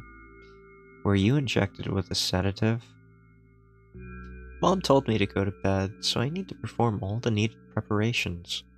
I've washed my face, and now I'm standing in front of the mirror with a toothbrush in my mouth. Common mistake. You don't just stand there with a toothbrush in your mouth, you have to actually move the toothbrush. I know I've made that mistake before too. We're all there sometime, right? We'll have to learn together. I look at my reflection. It shows absolutely no desire to sleep. Yeah, I get how you feel. And there was a time when the last minutes before I sleep were my favorite time of the day. Oh, I know exactly how you feel. When you're really comfy in bed, and you're just sitting there, and there's nothing to worry about. And the Trigun theme's playing in the background on your television. And the fans blowing cool air from the countryside into your room. Yeah, I've been there. And there's nothing better. And then you realize you have to wake up for school the next morning. And then it's worse, and everything's bad again. Yeah. Been there, I understand. I loved anticipating the inevitable moment when this reality and the dream world would clash. Oh yeah, that's fun too. I woke up for that moment's sake, lived through the day for it. My biggest dream was to sleep all day long. Oh, you really are a creature after my own heart here. Would have been so cool, but the dreams always slowly but surely slipped away. Yeah, as if somebody fished them out of my head, one after another, till nothing was left. And now I have to sleep again, even though I don't feel any need for it. I think that's just growing up. I'm gonna move the volume up again, because I do like the soundtrack in this game. It's very creepy. Look at all the pills. You know what I think when I see all of those pills on the counter there, on the sink? I think, those are all childproof caps, aren't they? Those are a pain to get off. I hate that. I hate them so much. I'm not a child, but they're Hyde-proof caps more than anything. I've never seen a child grab one of those pill bottles and try to open it. But every time I get one, I say to myself, it's gonna be easier this time. I'm not a child, I can do it. But I can't. After finishing with my face, I usually reach out for my pills.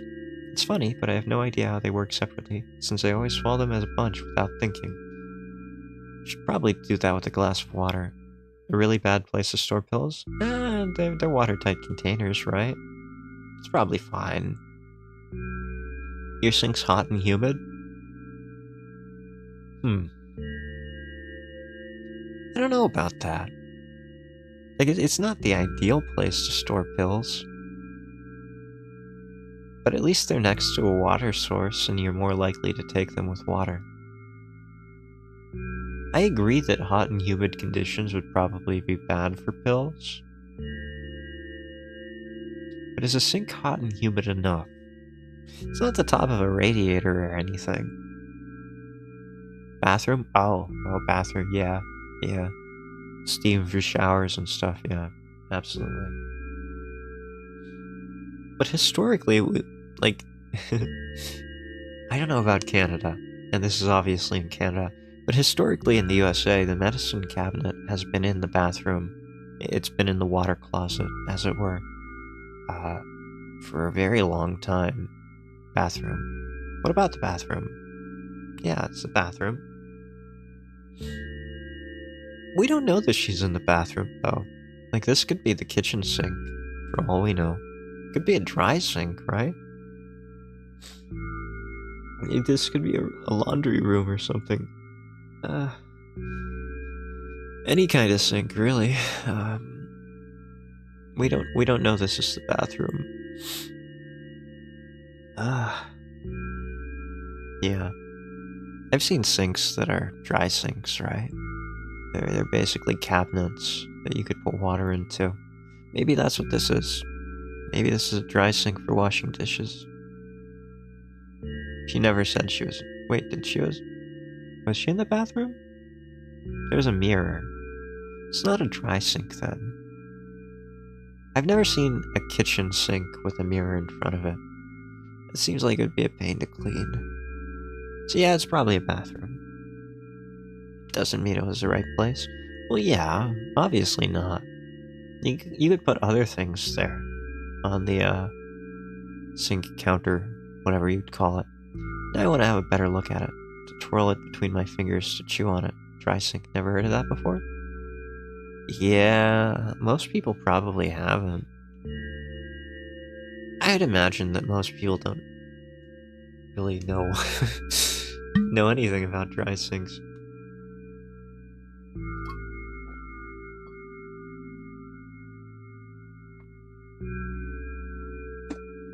Not sure if you're lagging. Probably not. I did drop about 1% of my frames this stream. Odds are you're not lagging. Well, you have a delay. It's a low delay. It's probably about 15 seconds, despite that being low. I want to have a better look at it, to twirl it between my fingers to chew on it. I'd do anything to stall for just a little bit more time. A smooth, protruded red capsule is looking at me. If you take the red pill, it's covered in a murky, semi-transparent film, but I can still discern its contents. So what do we have inside of you? Mostly binders and fillers. I gently press on the capsule from both sides, and to my surprise, it turns out to be soft and squishy. I press harder, and the capsule pops. Sticky, bright red liquid pours out. Filthy, filthy. Well, why'd you do that? Why'd you take the capsule apart like that?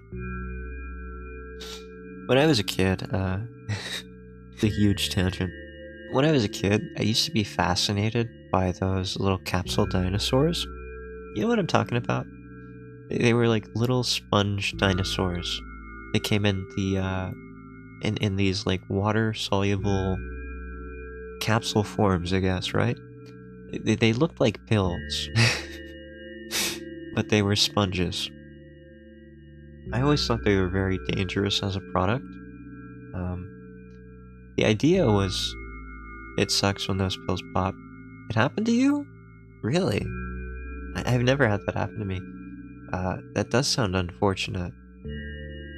I imagine it would be quite difficult for that to happen, but anything's possible if something isn't like stored properly or if you pick it up improperly. Manufacturing errors, right? That does sound unfortunate, though. They really should do something about that. Anyway, back to foam dinosaurs. I really liked those kind of things as a kid. I like the idea that you could just add hot water to this capsule pill, and it would dissolve the outer coating of the dinosaur. Rare, but it can. I'm sure it can, yeah. It's unfortunate that you've had that experience, but I've never seen it. And with the foam dinosaurs, I've never seen it either. But they had this very, it was very thick coating, right? I have no idea what it was. It might have been gelatin. I don't think it was gelatin. It might have been a plastic. But it dissolved in hot water. So when you put them in hot water, like a bowl of hot water, slowly the outside would dissolve, and it would get all sticky and gross. And it was kind of like mucus. And that was very disgusting and sticky. Very filthy. But a little foam dinosaur would come out of it, and it would be shaped like a T-Rex or a Triceratops. I really loved those as a kid. Delay seems to be around 10 to 15 seconds. Yeah, it should be about 10 to 15 seconds. I was timing it earlier. I'm kind of scared to put things on ultra low. I feel like there are fewer drops when I put it on ultra low than when I put it on, or when I put it on low than when I put it on ultra low. And having fewer drops is probably better than being late to respond, I think, yeah. But I don't know. The pill flies straight to the waistband, and I start rigorously washing my hands. No, there's no way I'm drinking that. You don't want to drink hand goo? Hand goo is probably fine. Next was a flat pill of the same blood red color. There were some letters printed out on it. Oh, I get it. It's like an M&M. This is a medicine that makes me really sleepy. It's not the type of sleep that I want. That's not it all. Nah, that's not it at all. It's fake. No. I don't even want to look at it. It's just an M&M. Pill flies in the waistband as well. The next half an hour goes by in a similar fashion. I study every pill from all sides, and I find a reason not to swallow it. I invent my own medicine instead, and enjoy swallowing them one after another, letting myself drown in the healing effects. We call that the placebo pill. And it will work about 10 to 50% efficacy. Yeah. So that's not exactly bad for her. Probably not great, but not bad. Oh yeah. Yeah, I don't do sleepy pills. I don't even do melatonin. That's not the kind of sleep I want either. Hey, my neck doesn't hurt anymore. Hey, my hand doesn't hurt anymore. Hey, my head doesn't hurt anymore. Can I get some of these pills? Can you share? Hey, my heart doesn't hurt anymore. Really, share them with me. With sleep aids, type of sleep. Yeah, it's different. I hear that a lot. I don't mess with them for exactly that kind of reason. It's not the restful kind of sleep. It's, just sleep for the sake of sleep. I don't like it either. Hey, my stomach doesn't hurt anymore. Hey, my eyes don't hurt anymore. How come I didn't think of this earlier? This is so simple.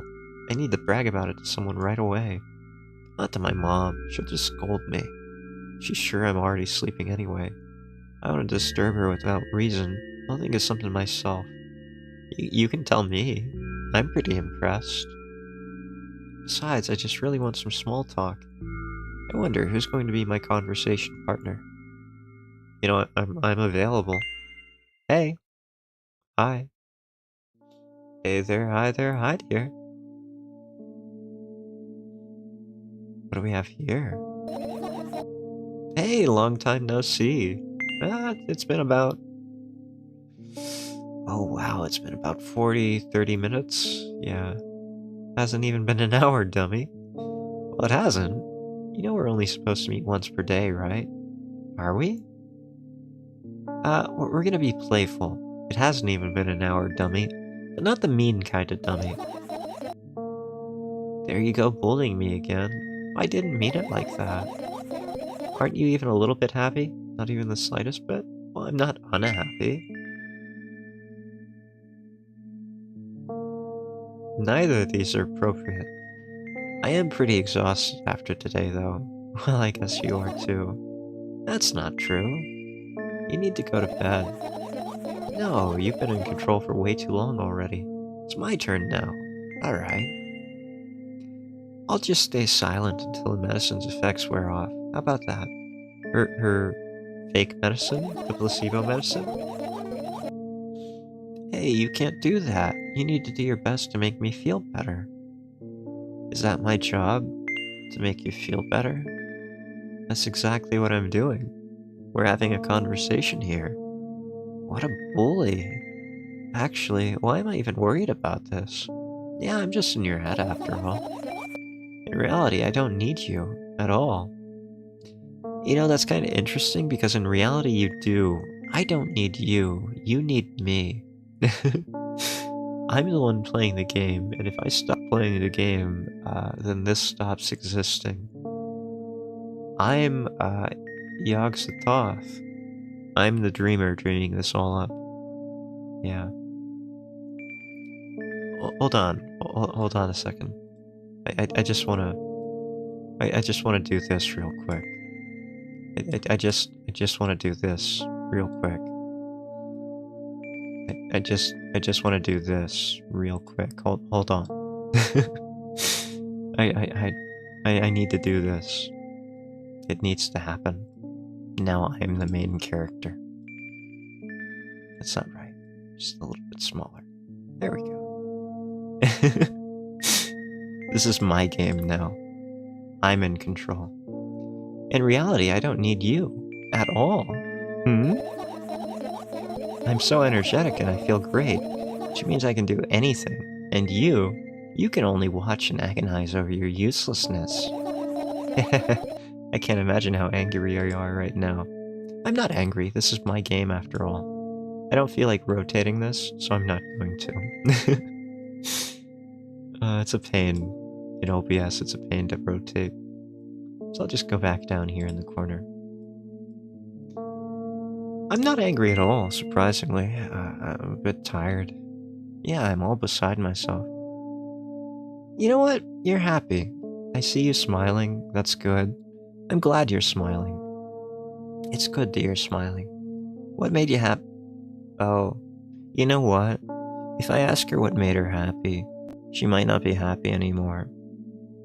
Sometimes that happens, right? Like if you point something out, and they're gonna be like, no, I'm not actually happy, or, well, you know what? I was having a good time, but now that you pointed it out, I'm not having a good time. Ah, screw it. What made you happy all of a sudden? And why would I be sad? I didn't say you were sad. That's a completely different sentence. I said you're happy now. Remember yourself a couple... No, you really locking me into this question, or... Come on. I don't know what you mean. Right? Let me play the game. Give me some kind of answer here. This isn't a game, this is just a railroad. Choo-choo. Stop lying. Nuh-uh. I still don't understand. Well, you know what? I'm happy you're happy. Whatever. Unlike you, I won't forget that pathetic... Why am I being such a cruel... I didn't sign up for this. I didn't sign up to be so mean. I'm okay with being mean unintentionally, but being intentionally mean like me... come on. The illusion of control. There's not even an illusion here. This is just... You get what you get. Also, I want to point out that, there's her sink back there. So she wasn't in the bathroom. This is her bedroom. You can see her toothbrush on the, middle left. In a cup. Unless she takes a bath somewhere in there. pretty sure this is just your bedroom. Yeah. Alright, fine. Whatever. Unlike you, I won't forget that pathetic snotty girl for a long time. She just whines and whines all the time. Don't even try ruining my mood. I want to have fun while we're together, alright? So do I. But you're not letting me answer how I want to. So you're the one calling the shots now? Yeah. Well, let's see how long you can last. We'll see, yeah. Am I really that pathetic? No, you're really not. Fine, you and Hyde. It was a bedroom sink. That's right. It was the rare bedroom sink. I win. I always win. Am I really that pathetic? No. It's just, I feel bad making you feel bad. Say something. I can feel tears streaming down my cheeks, hanging from my chin and then falling on my clothes, burning holes in them. Yeah, I got a lot of cigarette burns in my clothes. That was fast, but not unexpected. Hey, at least I tried. You did. You did. And you know what? I'm proud of you. I'm proud of you for trying. No matter what I have to say in this game, I'm proud of you. And you know what? I'm impressed by you. You know the difference between being proud of someone and being impressed by someone? Being proud of someone, like there's some kind of element in that where you're directly related to the person you're proud of. But when you're impressed by someone, it's saying, well, you don't need that connection to be impressed by them. There's no kind of direct link. Yeah. So I guess more importantly, you really impressed me there. Yeah. Go wash your face again, and we'll decide what to do with you. That sounds ominous. Sounds like we're gonna put her in a trunk or something, like the trunk of a car. Or would it be a boot? Do they call it a boot in Canada? Maybe they call it a boot. I'm in front of a mirror again. I keep staring at my reflection, trying not to get distracted by the sneery looks the walls are giving me. Are they sneering? I guess they might be. Trying not to drown in their giggling. But then me in the mirror also shows me a creepy smile. Bares her teeth at me. You know the interesting thing about baring teeth? In most primates, that's a sign of aggression. Baring your teeth to other simians and primates. In humans, it's a sign of happiness, go figure. How'd that end up? I don't know, but that's the case. I personally think that everyone who smiles at me is showing aggression, and I do the same in response. I shut my eyes, but that doesn't help. It wouldn't have helped even if I sunk through the floor. I start counting in my mind. 2 squared, 2 by 2 squared, a square squared, a square pyramid squared, a pyramidal structure cubed, pyramidal structure hypercubed. I feel better. My head is splitting apart now. Probably that medication that you took, the fake stuff. 1 second. But my head is splitting apart now. How do you feel? Sorry for being rude. You know what? I am interested in how you feel, but I'm gonna apologize first, because that's more important. For me. Like most people who apologize, I recognize that apologizing is mostly for me. And I'm concerned about me first and foremost. I'm sorry for being rude, and I want you to allow me to feel better about being rude. It's not your fault. Thank you for absolving me of my sins. That's all I needed. I'm not gonna learn from my lesson. It's never your fault.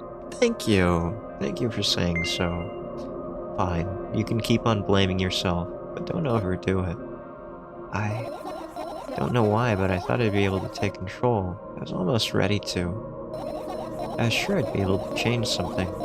After all, I was able to buy milk, you know? Yeah, you ought to know how challenging it was. I was there, it was pretty tough. There was a snake guy at the cash desk. He asked for more, and he didn't know what more was. It was pretty tough. Is that why you threw away the medicine? What a stupid decision, right?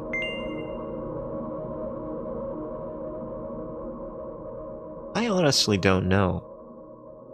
What makes you happier? It was your decision. Does it even matter?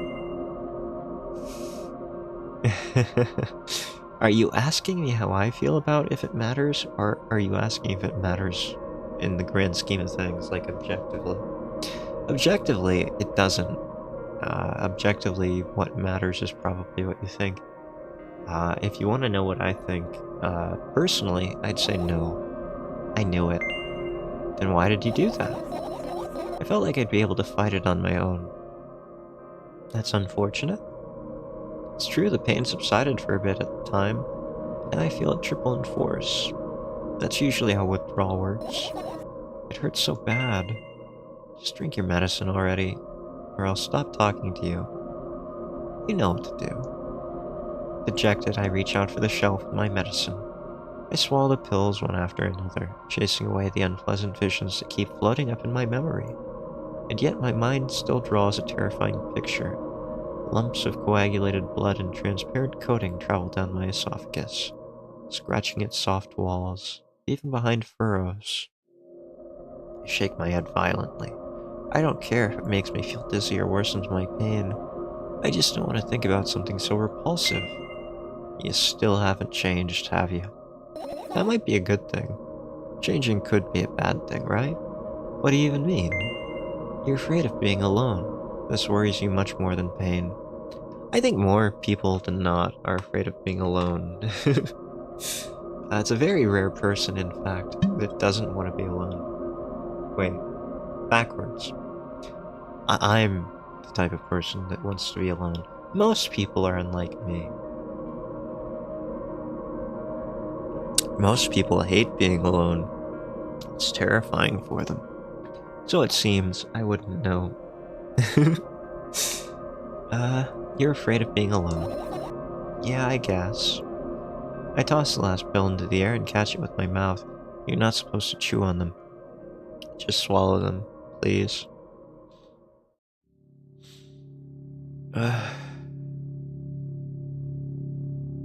I lie on the floor. I look at the ceiling. I can clearly hear water running in the metal pipes up there. I hear the cracking of concrete blocks that will someday surely fall on my head. If we could only be so lucky. Think I fear pain more than being alone, personally?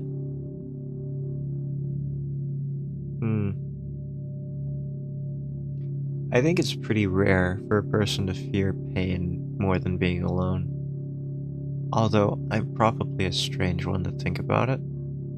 Like, I'm probably not the right person to make that call. That's just my feeling on things, right? Like, I could... I'm wrong more than I'm right. Especially about humans. I don't know the first thing about humans. So I'm probably more wrong than I am right. But at the same time, it seems to me like a lot of people are afraid of being alone more than they are being in pain. And a lot of people seem to be in pain when they are alone, which is something I'll just never understand. But that's okay, right? Like, we're all different people. Far from normal, quite frankly. Yeah, we're all far from normal, and we're all normal in the sense that we're all human. The more far we are, or the farther away we are, the closer we are at the same time. It's one of those strange things, right? Like, no matter how far we are away from being human, we're still human. Yeah. It's just the expanse of what's allowed to be human, I guess. But we could all be so lucky as to have concrete fall on us. But I'm not afraid of that at all. I can't imagine my death coming from above. Rather, it's rearing its claws from somewhere below, waiting for me to lose focus. Right? We could just easily fall into a hole in the ground, wind up in the abyss, swallowed by the earth. Happens all the time. More people have probably been swallowed by the earth than had concrete fall on their heads, for example. Death-wise. Death-wise. That'd be my guess. Earthquakes kill a lot of people, after all. Laharas, mud flows, all those kind of things. Just the earth swallowing you up. Do you want to talk about it? I'll talk about it all night. Mortality is one of the most interesting subjects about the human condition. No, I've had enough talking. Okay. You want to listen? I can talk about it for hours and hours. Sinkholes are scary. Yeah, sinkholes too. Like, those are a completely different mechanism, but they'll swallow people up.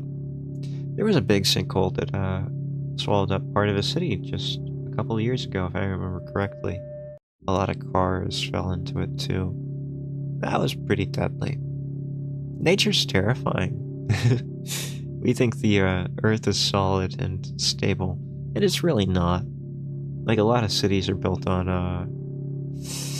not stable ground or landfills from the 1800s. I'm looking at you, New York. Landfill Island, Manhattan. What do you want then? Oh, she's not gonna answer us. I just want to lie down for a bit. She actually answered us. Okay. Good for you. I'm glad you answered us.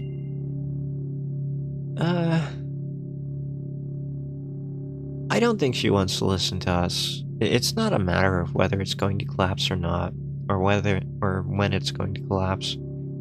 She just wants to have her thoughts, right? So let's give her silence. Yeah. True story though, Manhattan.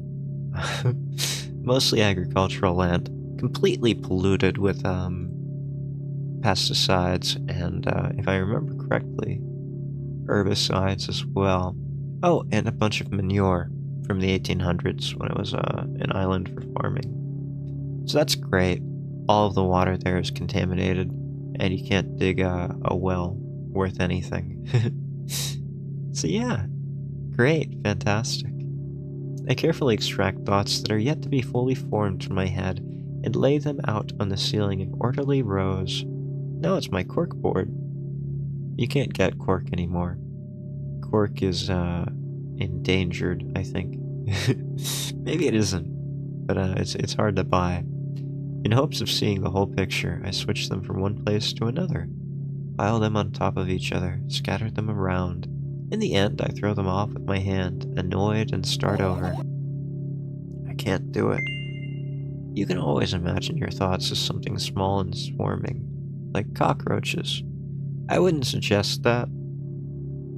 If you've ever seen the movie Forrest Gump, Mama said, life was like a box of chocolates. You'll never know what you'll get.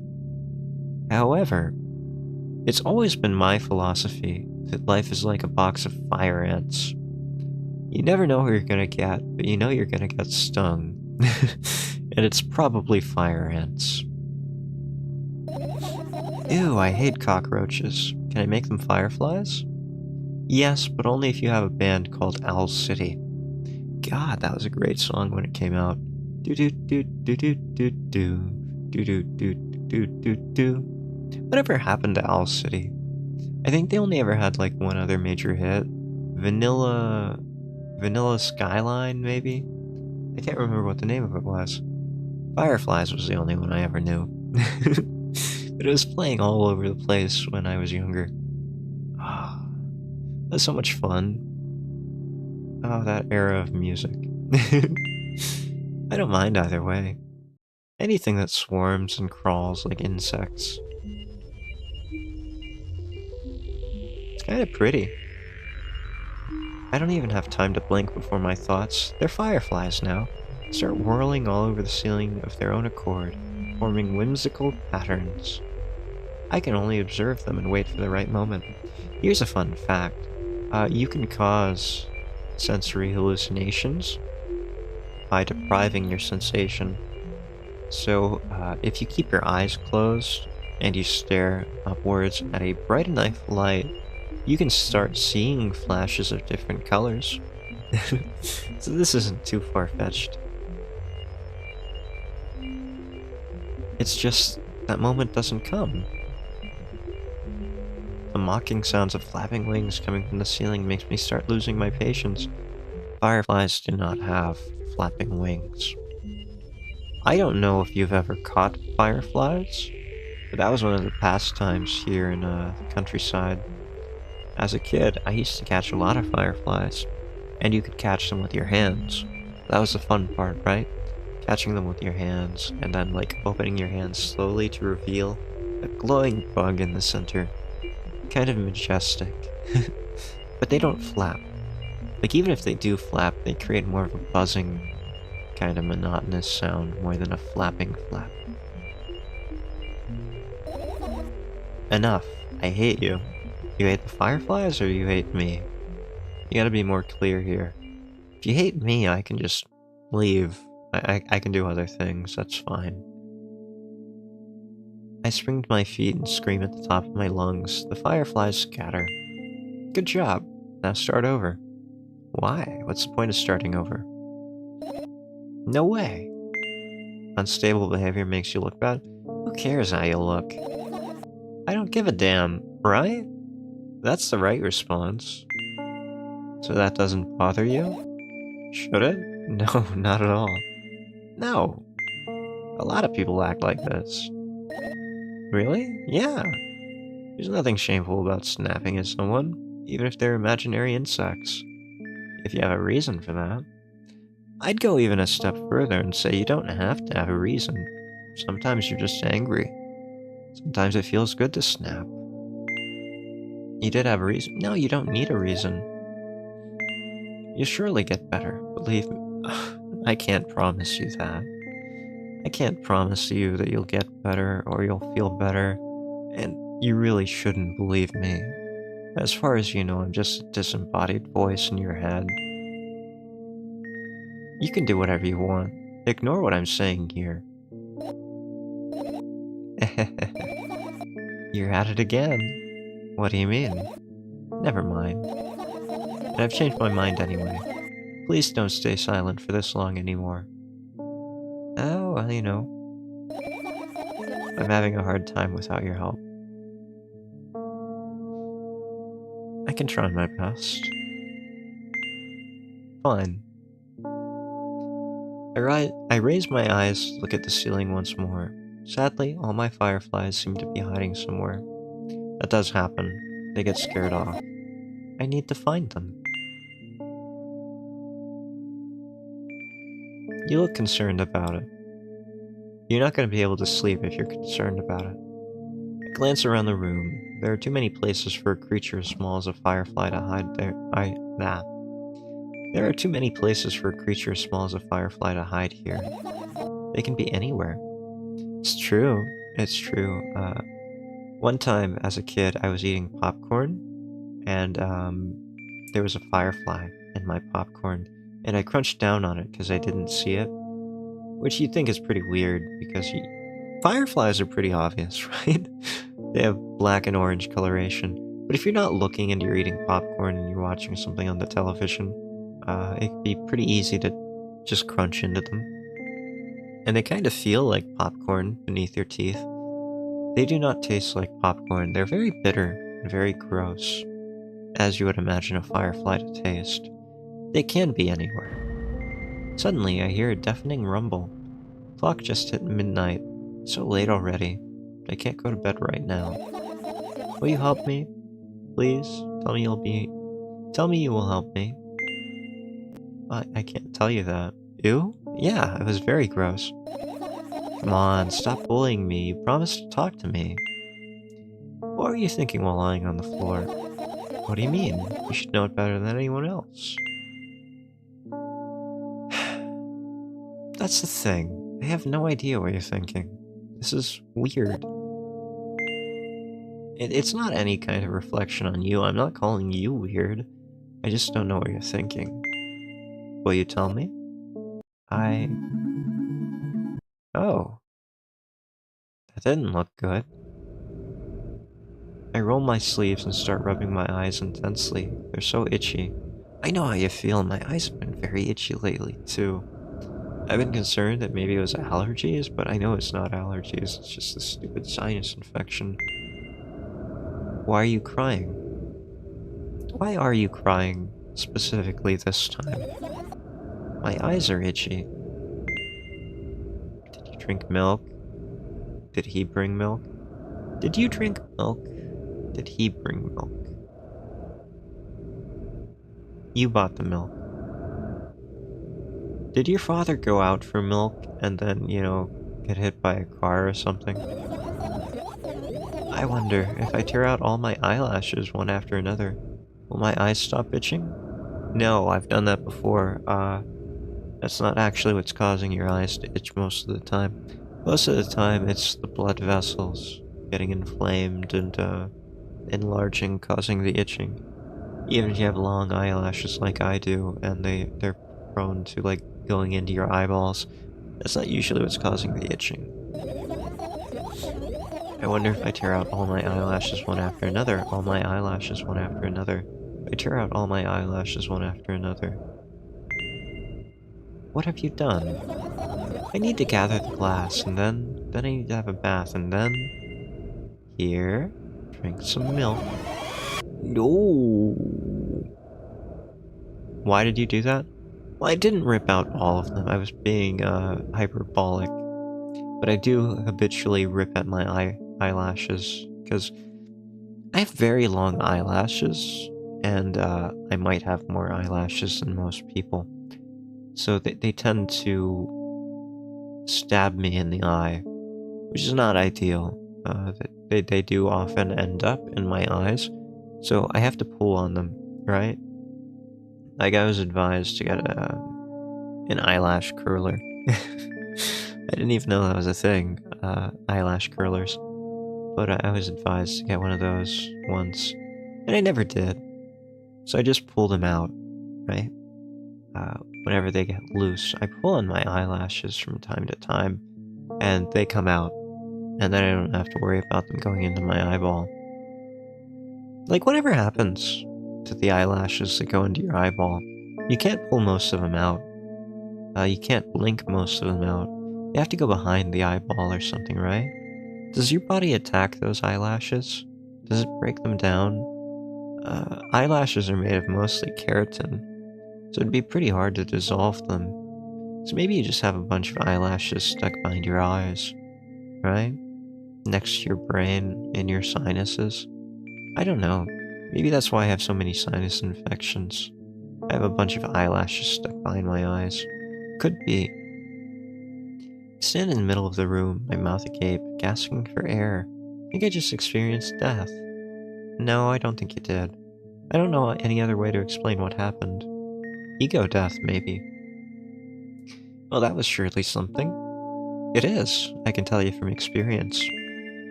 Will you tell me or not? About what? Let's look for the fireflies instead. You're acting weird. Help me instead of running your mouth. I've already had enough adventures before bed. I need to gather my thoughts quickly and go to bed. What you said just... What you just said sounds like it would fit perfectly in the game. Yeah, there's a reason why this game appealed to me when I saw... this is on the Nintendo Switch, by the way. The Nintendo website shows videos, and the trailers for this game were very interesting, but they didn't reveal much. And screenshots, which also didn't reveal much, but it very much appealed to me, as well as the description. So, this is probably one of the games I've played the most blind. When I play a game, I've either played it already, or I've seen someone play it, and I'm not completely blind. I'm not going into it completely blind. In this case, I am completely blind. I have no idea what's going on, and I had a good feeling about it. I had a feeling that I would resonate with this game, and I think I am. I think I am resonating with it in one way or another. I might not resonate with this character, this anxious character here. I don't exactly resonate with her, but I do resonate with the game. I need to gather my thoughts quickly and go to bed, and my thoughts are hiding from me. To be honest, I have no idea where to look for them. Me neither. If I could remember where I put most of my thoughts, that would be something. I guess we'll have to tear the whole place apart. No, no, no, and no. Make even the smallest of messes here. I'll feel really bad. It's not a mess if you know where everything is. All the things should stay in their places, and that's it. Completely understandable. My bad. No, no, you don't have to ask why. I know exactly why. You know where it is. Are you trying to come up with a reason right now? You don't have to tell me if you don't want to. You really don't. And I don't have to tell you that, but I'm going to. You know, I'm of two minds there, again. Like, I'm trying to reassure this person that they don't need to tell me. Like, it's fine not to tell me. It's perfectly normal not to tell me. But if you tell someone that is perfectly normal and perfectly fine, like, it kind of feels wrong, I guess. I can understand that. If it feels wrong to tell them that. Like, they don't need to be told that. They should know that, right? And that's perfectly fine. Like, I'm stating the obvious, and that's bad. That's on me. But at the same time, like, what else are you gonna say? I don't, and I won't. Alright then. So we need to find a bunch of tiny insects inside a mountain of junk without moving anything even an inch. It can feel like pressure, right? Yeah, I get that. It's very tough. It's very tough. I feel like I do it wrong more often than I do it right. Respond to something like that. And that's entirely on me. My oh my. I have an idea. Last time, becoming a visual novel character helped me achieve my goal. Now I want to become a point-and-click adventure game character. You know, those games have moments when you just look at different objects and something inevitably happens. Yeah, but you have to combine them in weird ways. I have a lot of point-and-clicks too. I need to play some of those. It sounds so fun. What about the things you were regularly? Or the things you use regularly? Do you refuse to touch them as well? It would make me even more... No, it would make it even more interesting.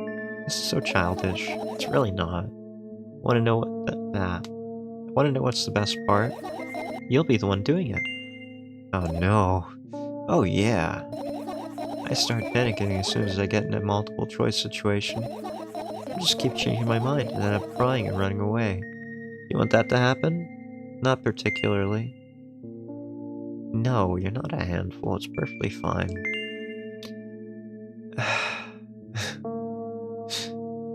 You should... Both of these are they're kinda condescending, aren't they? Do what you want? That's kinda condescending. Already proven that you're able to make decisions, why not continue on that road? That's the better of the choices. Come on, don't be so boring. I was just teasing you. I wasn't. I was trying to be the least teasing. You don't have to bear the whole burden. Asking for help is a reasonable decision, too. It is. Always. You can always ask for help. Let's begin already. I go to the middle of the room and look around. Where would I hide if I were a tiny firefly? Ah, this is so thrilling. My heart gets warmer from the pleasant anticipation. Hey. What? Look down. I look down. After a moment, a small ball of light and warmth crawls out from under my sweater. Wowee. Wowee! There's smoke coming from your clothes? Should we point that out? If her clothing is on fire? Probably should point that out. Whatever. Your clothing might be on fire.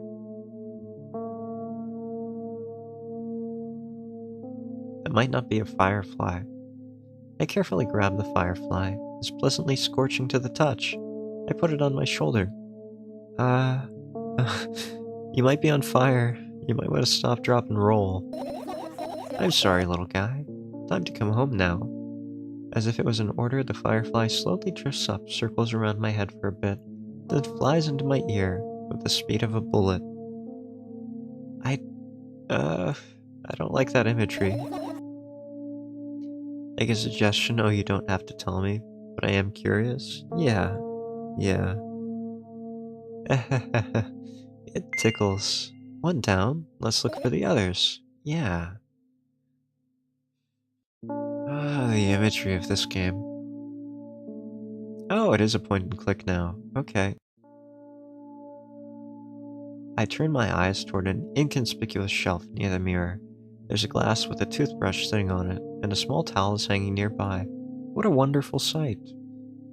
My fireflies are smart and good. They would never get in there. They know about personal hygiene. Okay, let's look somewhere else.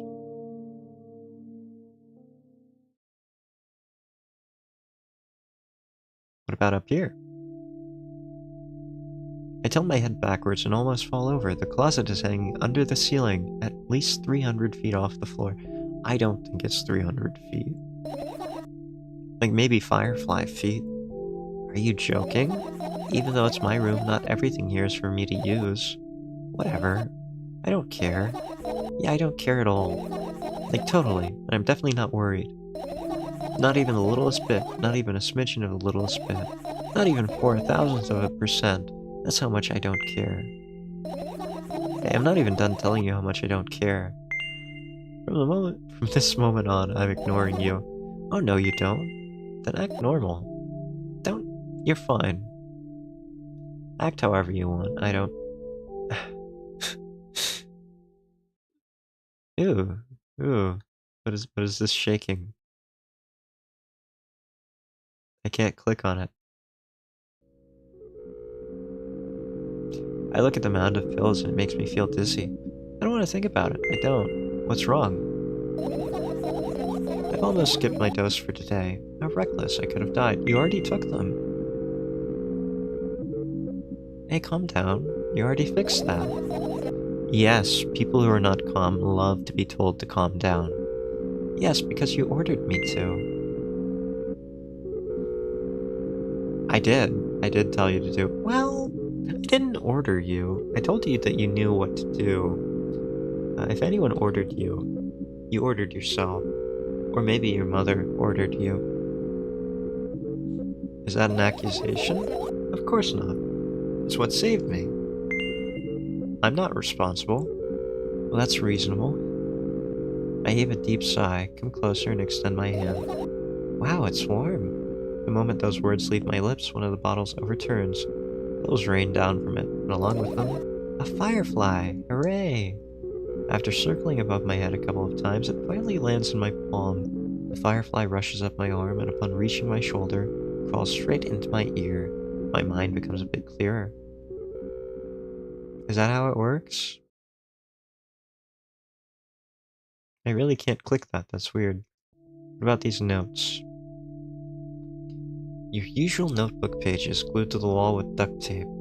Yeah, duct tape is the best tape. Numbers are drawn on them. It's the only kind of information I can take in without trouble. Dosage and side effects? Yeah. I thought you know them by heart. Yeah. This is not your handwriting, isn't it? Of course it's not. Shaky, broken lines, ugly numbers. It's not writing, it's more like claw marks. Don't forget to thank your mom. I don't need your advice. My scream makes pages rustle restlessly. After a moment, a firefly appears from underneath one of them. After looking around in a businesslike manner, it takes off into a businesslike flight and ends up entering my businesslike ear. Hey? Let's continue searching. She's looking more and more tired, isn't she? How's your garbage looking? I get close to the waste bin and look inside it with curiosity. Pill packaging, notebook pages, and other garbage. Boring. There's nothing here. Indeed, no self-respecting firefly would hide in a heap of garbage. Can't disagree with you there. I've seen plenty of fireflies near garbage. I will disagree all I want. Right, insects enjoy pollinating the flowers and stuff like that. I don't think fireflies do. Yeah, sure. I get close to the flower shelf. I sniff around. Leaf smell of dust and cardboard. And death. You know those plants are long dead, right? I'm not sure a dead plant will be able to attract any insects. Probably more than you'd think. Well, we kinda don't have a choice here, you know? Still, you're right. Let's continue searching. Why don't you just throw them out? Weren't you listening to me at all? No. No, I was off in my own world. I'm sorry. Alarm clock? I look at the alarm clock. Time continues its unstoppable flow. It's so late. Are you tired? You bet I am. I let out a theatric yawn and hold out my arms to the sides. 1, 2, then I raise them above my head. 3, 4, maybe a little workout will help me freshen up. Good idea. Do you remember the exercises you've been taught? Bad idea. Do not exercise before bed. It'll keep you up. I think so. I take a hesitant stance. What was it? Heels together, toes apart. Whatever, I'll go with that. Count down 5 minutes. Fine, you have a clock right in front of you, though. I can't look at his hands for too long. First, I feel like they start moving in the wrong direction. Then they disappear altogether. Then things always get messy. Last time I saw a pair of eyes on the clock face. Pareidolia, yes. And also, I used to hear voices back in the day. Same. Happens. They pleaded for help, I think. Mine just told me to look at them. They never pleaded for help. Just to look at them. What a mess. Truly a mess. It was a mess, right? A mess. Well, are you counting down? My god, finally. What do you mean? I was trying to get through to you for half an hour. Huh? Forget it. Do you see the firefly? No? Let's continue searching then. Losing track of time, huh? What is this? A radio? A radio clock? You have a radio over there on the, I don't like the radio. Let's turn the radio off. Look at my laptop. I haven't touched it for years, so it's covered with a layer of dust as thick as my finger. A bizarre item, I fear it. Why? Do you fear technology like me? It's a long and boring story. Wonderful, tell me about it. I insist. I don't remember how it appeared in my room. One of my parents probably brought it here because they couldn't find a better place for it. They didn't prohibit me from using it. On the other hand, they encouraged me to do so. Sure, I spent my whole days in front of the screen, games, drawing, engineering, calculator, 3D modeling. So much fun stuff to do. You had amusing hobbies. Yeah, I did. Before entering the web. You get caught by a spider, huh? Imagine this, you're a hamster that lives underground. You have everything for comfortable living. Did you imagine? Sure. I'm a hamster that lives underground. I'm chirping away like a hamster. My cheeks are puffed out with the food I've been eating. I have a nice storage of nuts and maybe insects. As always, your analogies are spot on. Okay, I imagined. Alright, so you're a hamster that lives underground. You have everything for comfortable living, okay? Yeah. Yeah, okay. Wonderful. And here's the situation. You're a hamster that lives underground, and I have everything comfortable for living, right? I get it. You want to talk about something else? Yeah. Okay. That's okay. Suddenly, a firefly slowly crawls out of the laptop's vent grill. I reach for it. It's on top of my palm, blinking all the while. I think it's trying to say something. When a firefly blinks like that, it's to attract mates. So it's saying, hey, I want to mate. I can see that myself. If only I knew what. I just told you what it meant. Looks like a cipher. Don't you want to crack it? Changed my mind. I have absolutely no desire to find out what it wants to say. I already told you what it wants to tell you. It's actually not a message for you at all. It's a message for other fireflies. Firefly stops glowing for a moment. After that, it starts glowing again, as if coming back to its senses. For some time it thinks about the further course of actions, then flies up and dashes into my ear. Let's continue searching. Sure thing.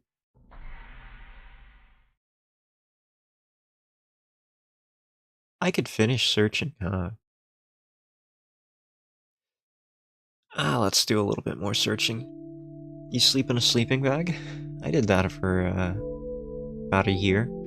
Aha, this is my sleeping bag. It's soft and warm. I'm sure that it's no living creature. I'm sure that no living creature would be able to resist the temptation to spend a minute or two inside. Been there, done that. Very comfortable. They'd want to dig deep into it with a couple of favorite items, close their eyes, and then...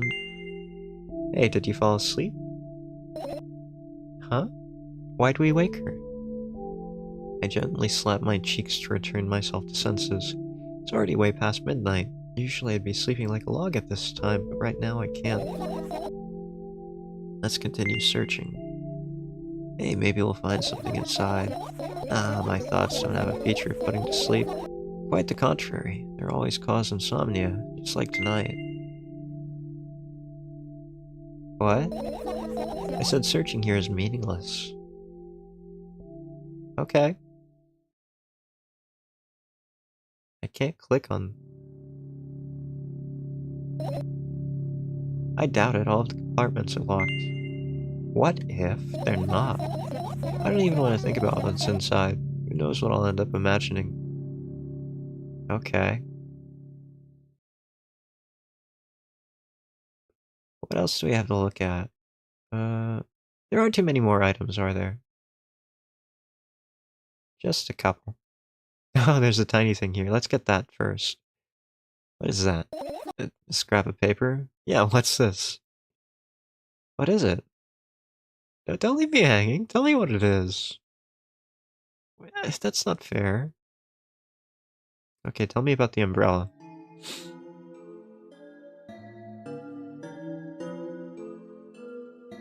The umbrella emanates a faint sense of coolness. No wonder, it's the only thing that defends me against the thunderclouds that gather under my ceiling.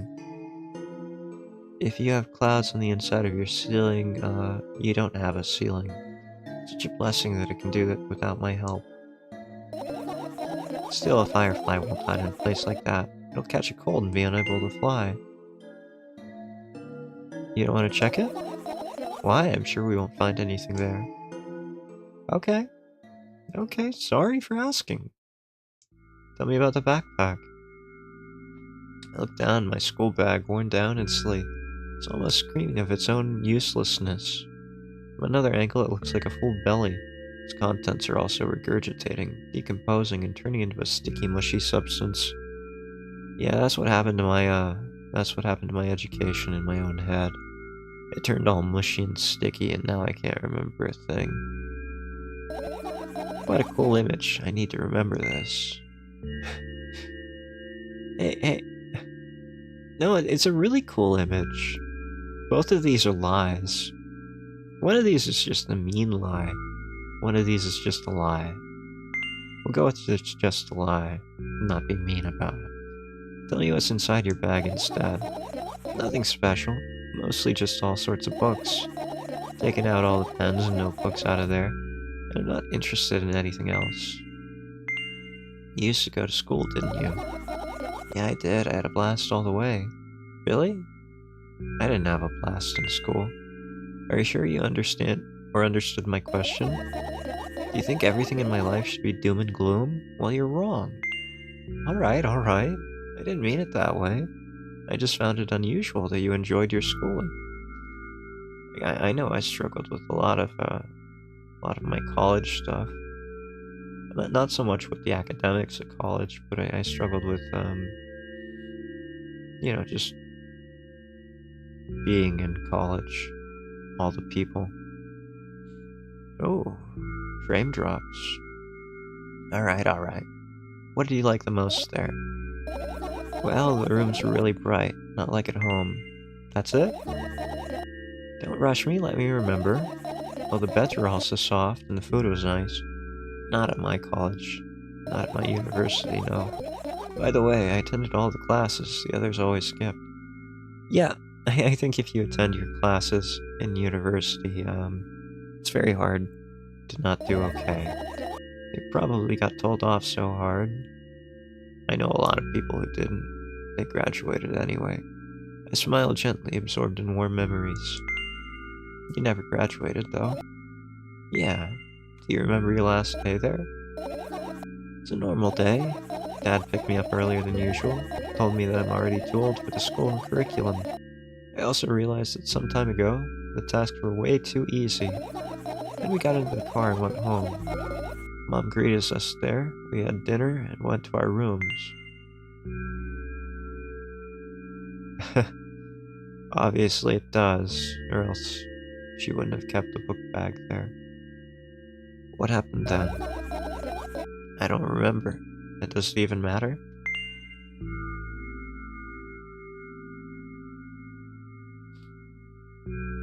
No. No, if you don't want to talk about it. Good. I look at my bag again, light pouring into the room through the window glints on the metal parts, and there's also a shadow underneath it, which means it's real, sadly. Whatever, I don't care anyway. I almost end up kicking the bag in a fit of sudden anger, but I manage to stop myself in the nick of time. If I move it even an inch, the whole picture will collapse and I'll go blind. It's already happened countless times. The world... The world can't stay as it was. I've spent months memorizing the location of every item in my room. That's why I can see them so clearly and vividly. You won't get it. I get it. But it's not really seeing what's there. Look at your feet. I look down and see the small insect is crawling towards me from my bag. It's barely glowing, and it can't even fly. I guess this firefly is really tired. I bend down to pick it up. The firefly starts glowing brightly as soon as I touch it, then flies up.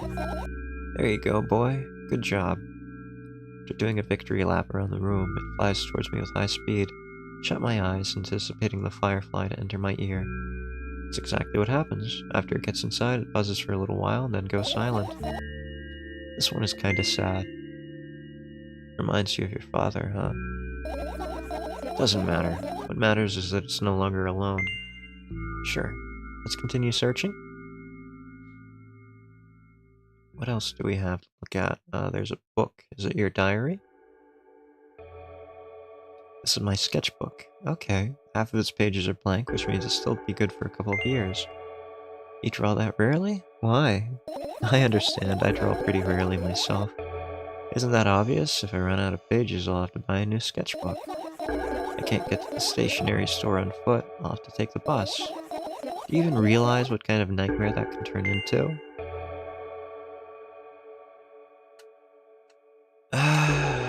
You don't want to rely on the demon. I get closer to the sketchbook, stepping over the wires, the sleeping bag, the cracks in the laminate, and the window's reflection. The sketchbook is lying on the stool. From my height, it seems like the stool is missing two legs. I squat and look again. All the legs are in place. Will I be able to think of an interesting allegory?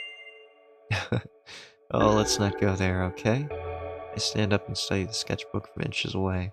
Its pages are pure white. The last drawing is buried on the previous page, the way it should be. Too bad. I'd love to see it. Maybe next time. A sudden gust of chilly wind breaks into the room and makes the pages rustle. Oh no! I shut my eyes. A distinctive sound of pages turning echoes with headache in my head. I already know what's going to happen. The rustling has stopped, even though the wind is still howling from every direction. It can only mean one thing. The notebook is open on the first page. If I wait a little longer, the wind will close it. I won't have to look. If I wait a little longer. If I wait. You're gonna have to open your eyes. No. It's okay. It's not okay. But just do it. No way. I know you're lying. This is why I told you it wasn't okay in the first place. Yeah, calm down. That'll work. No. Calm down again. No. Calm down. No. No. Fine. I open my eyes with utmost caution. The notebook is still open in the middle. No drawings. Nothing. The pages are still pure white. Did I imagine it? Yeah. Yeah, I think you did. I don't know. Did you?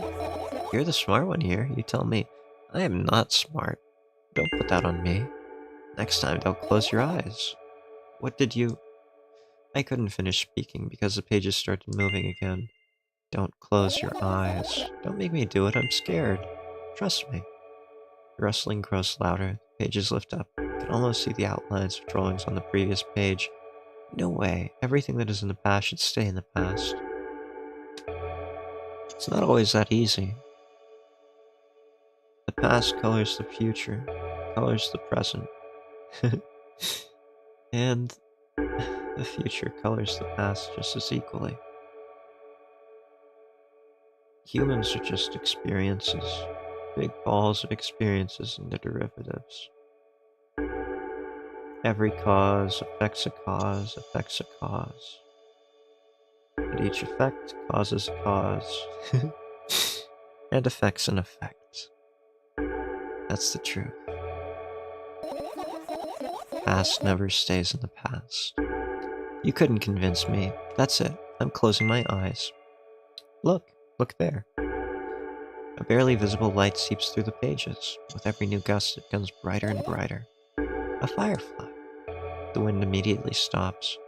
For a moment, the world sinks into a perfect silence, but only for a moment. The buzz that has always been haunting me fills the surroundings. But it doesn't matter now. Goodness gracious, little boy, you made me so scared. The firefly blinks, flies up in and enters my ear, buzzing loudly all the way. Spend some time looking for the perfect spot in my head, but then its buzzing dies down. Phew. Are you okay? We're running short on time, so let's continue searching. There aren't too many more places.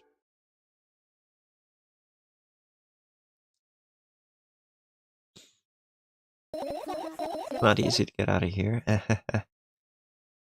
Apparently not. What is this? Light fixture? Are you serious? What's wrong? Just think about it. Why would fireflies be attracted to light? Why would fireflies be attracted to light? One of their only adaptations for mating rituals is light. That's why they'd be attracted to light. I think they're quite self-sufficient already in that regard. It's not about being self-sufficient, it's about what they recognize. Hold on.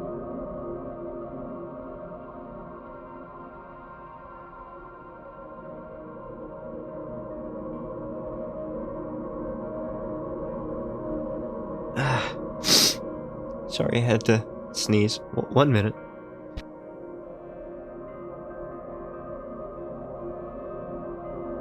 No, you do not get sneezing. You could have sniffling, but you can't have my sneezing.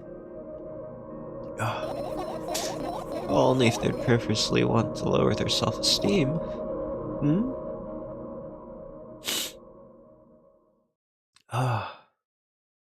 What about this radio?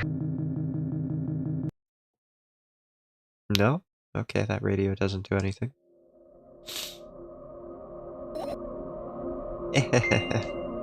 What's funny about that? I imagine myself being a firefly that's looking straight at a giant fan. And?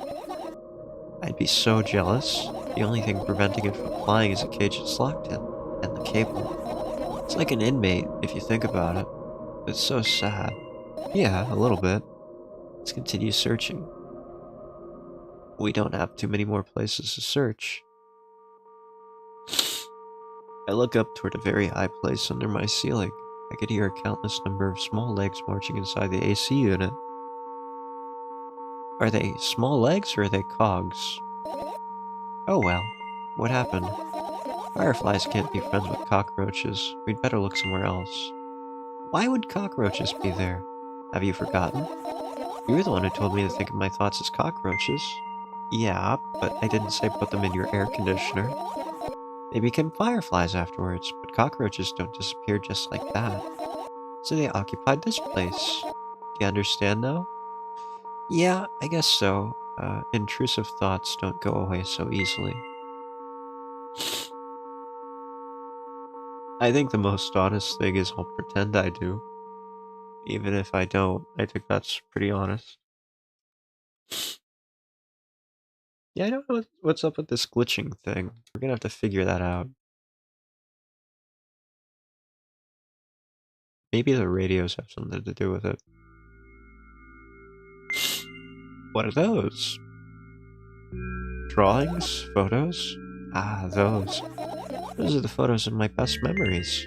But they're blank. I stared at them so intensely that I burned them with my eyes. Now they're just covering the cracks in the walls. tracks? Forget it. Are we continuing the search or what? Okay, we are. You have like 3 radios in this room.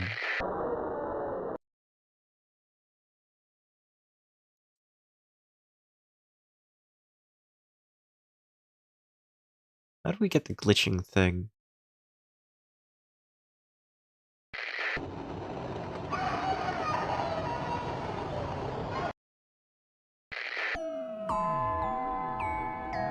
Huh.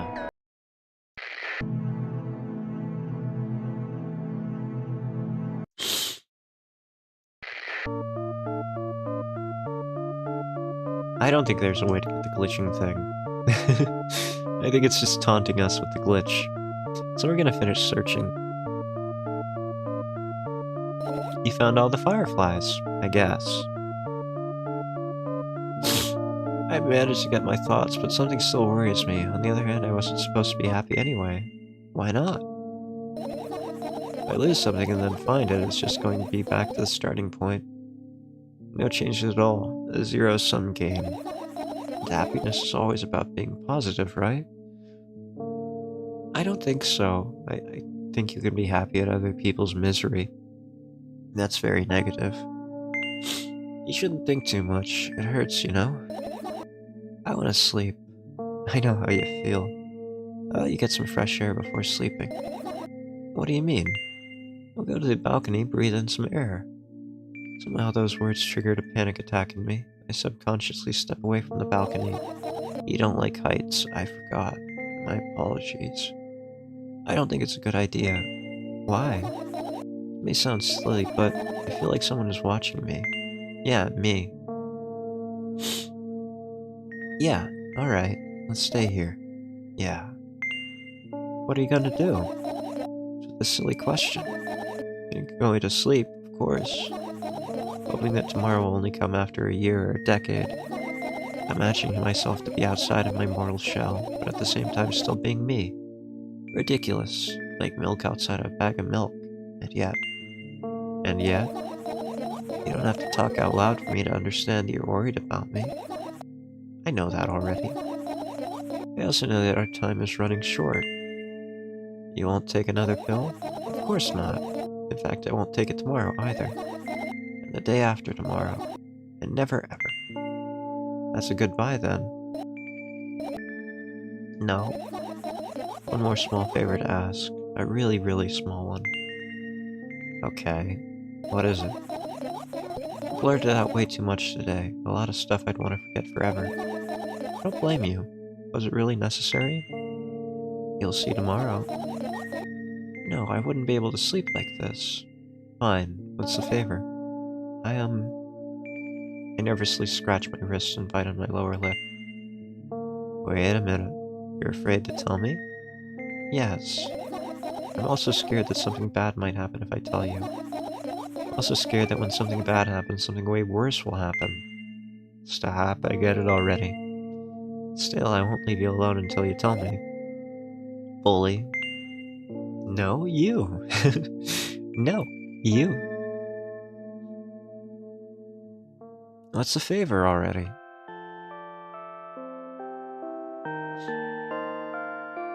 You look quite comfortable there. I crawl into my sleeping bag. The lowest part of the room is very cold. You really shouldn't be sleeping on the floor. At least put something down beneath your sleeping bag. Something to insulate you from the cold floor. I hurry to wrap myself in blankets, even though the electric heater is working hard to keep me warm.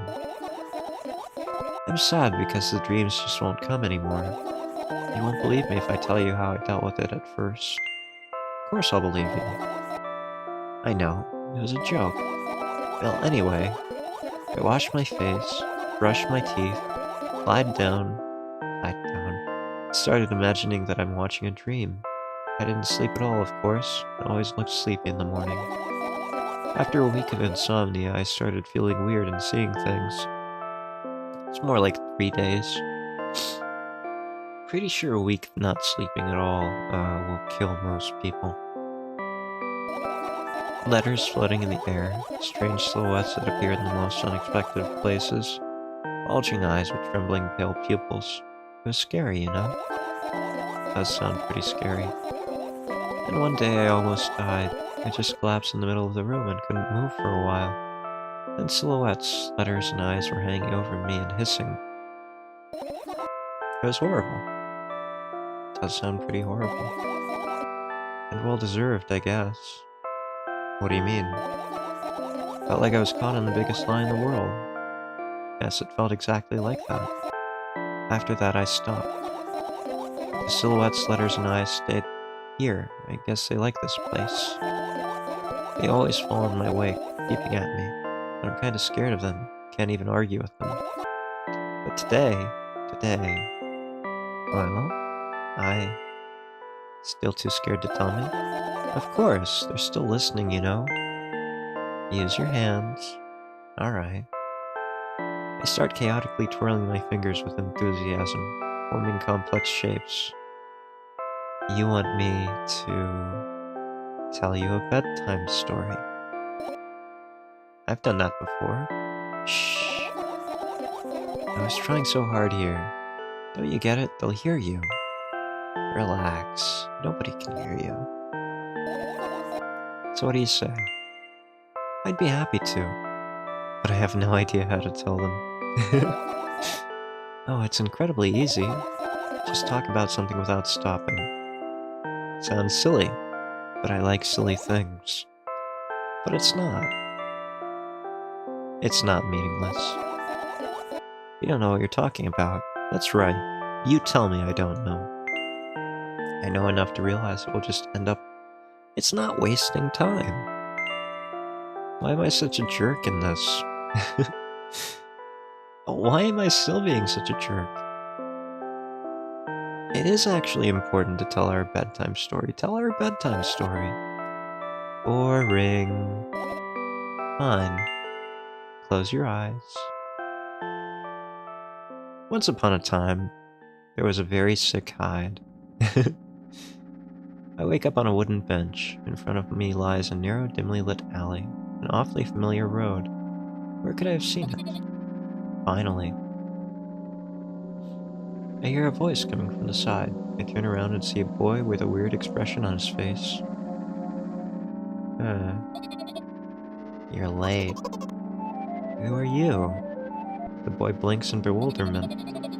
We're not going anywhere like this. Try again. Then he takes a very deep breath. You are late.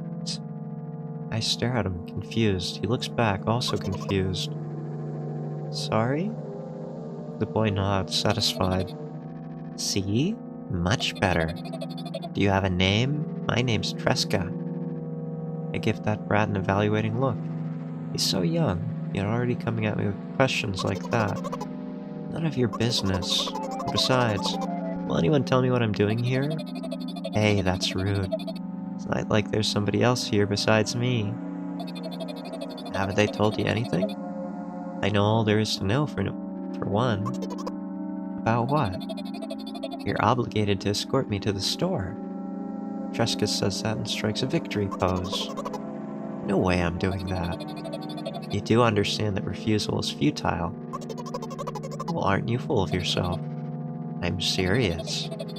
I'm not the one who decided that. Do you think I'm delighted with your company? He's weird. Constantly shifting between happiness, sadness, loudness, silence. He's a wacko. And his name is stupid. It is kinda stupid. Are we going or what? You can go. And I need to think. I'd be happy to, but I don't know the way. Jessica puts on a cunning smile. I bite my lower lip in frustration. I'll be honest with you. I don't like you. He simply bursts out laughing in reply. I do like you, though. Then he grabs my hand without hesitation. I don't even have time to retort. Lead the way. He looks so happy, doesn't he? Our trip to the store went fine, if not for the fact that Tresca was walking way faster than me. And on the other hand, at times he stopped abruptly and went backwards, studying the ground underneath his feet. I do that sometimes. In the end, the trip took a lot longer than it should.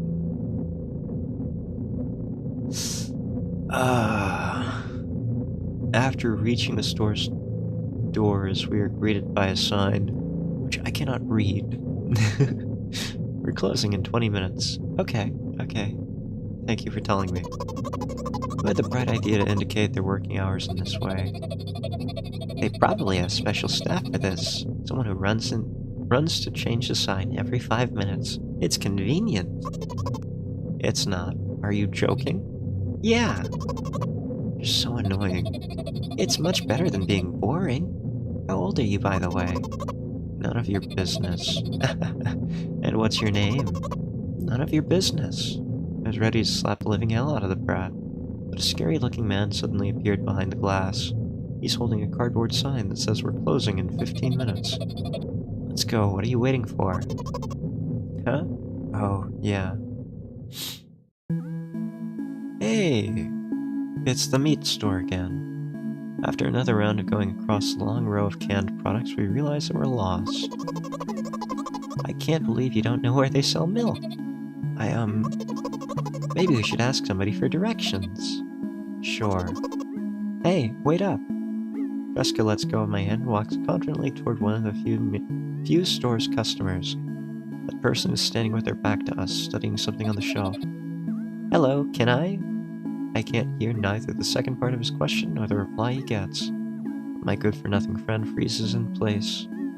Looking the customer straight in the eye, I hurry toward them.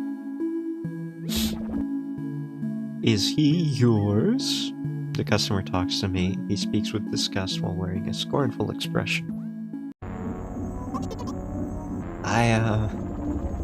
If he's yours, please get him away from me. Yeah, I'm sorry. I grab Tresca's hand and lead him away. He's still looking at the customer, his mouth ajar and eyes pop. He's also shaking. Only when we turn around the corner, Tresca calms down. What was that? I got so scared, he said. What? No, not again. Suddenly Tresca starts screaming like crazy. I cover his mouth with my hand. His face is burning. He's crying. Can you act normal? You don't understand. Of course I don't. I don't understand anything. Annoying other people is still wrong, though. This is something you don't understand, it seems. You're mean. Ooh, me? Tresca pushes me away and runs off. Drat. At the edge of my vision, I see the store staff hanging a new sign on the door. 10 minutes? There you are. I meet Tresca at the cash register. Before that, I managed to visit the milk department after finding out where it was. Hey you, moo. I hear an angry voice coming from the other side of a long queue that has formed after Tresca. I squeeze through toward him. What happened? The boy doesn't respond, he just looks at his feet and sniffs. The cashier towers over him. There's a bag of milk lying between them. Is he yours? Yeah. Just leave him home next time. People in the queue nod in agreement. Pay for the goods, please. Yes, of course. That's a box of milk, by the way. And the waiting fee. What? You heard me. I did, but that's unheard of. Jessica starts giggling all of a sudden. For the fact that your son is a Hey. No. No. No, you almost got me. You almost got me. No. But... You heard me. You know what? In a fit of rage, I throw a banknote at the cashier, of much higher value than needed, even counting in all the stupid fees, then grab a bag of milk and turn around on my heels. We're leaving, Tresca. You almost got me. We spend the whole trip back in silence. At some point, we end up turning right toward a gas station. There, Tresca finally breaks the silence. Do you like ice cream? No. Okay. Look at the boy's face. A light flickers in his eyes for a brief moment, and then goes out. You know... He turns away from the path and walks straight towards the highway with determination. Is he gonna hit a truck? I stare at his back, confused.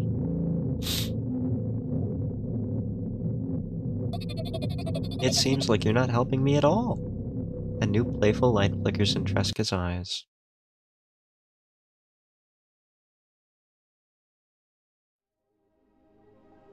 It was just a bad dream.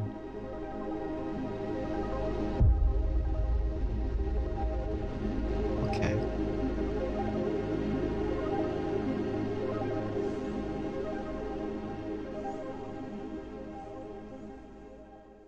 Well, I don't know how to feel about this. Uh,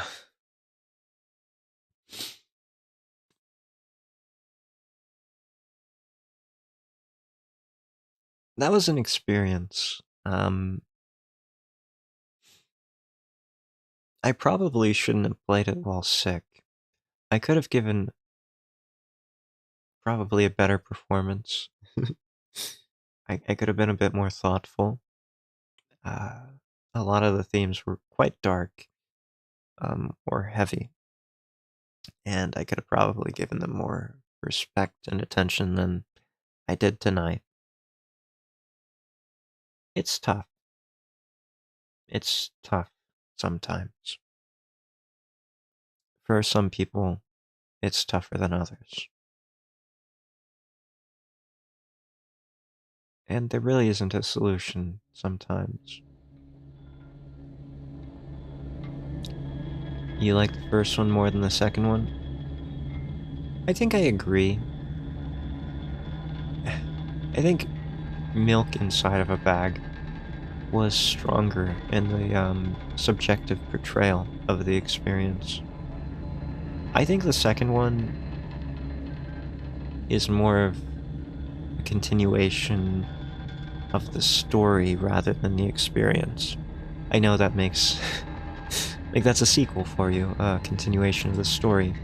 But I mean, it's explaining what's happening, what happened.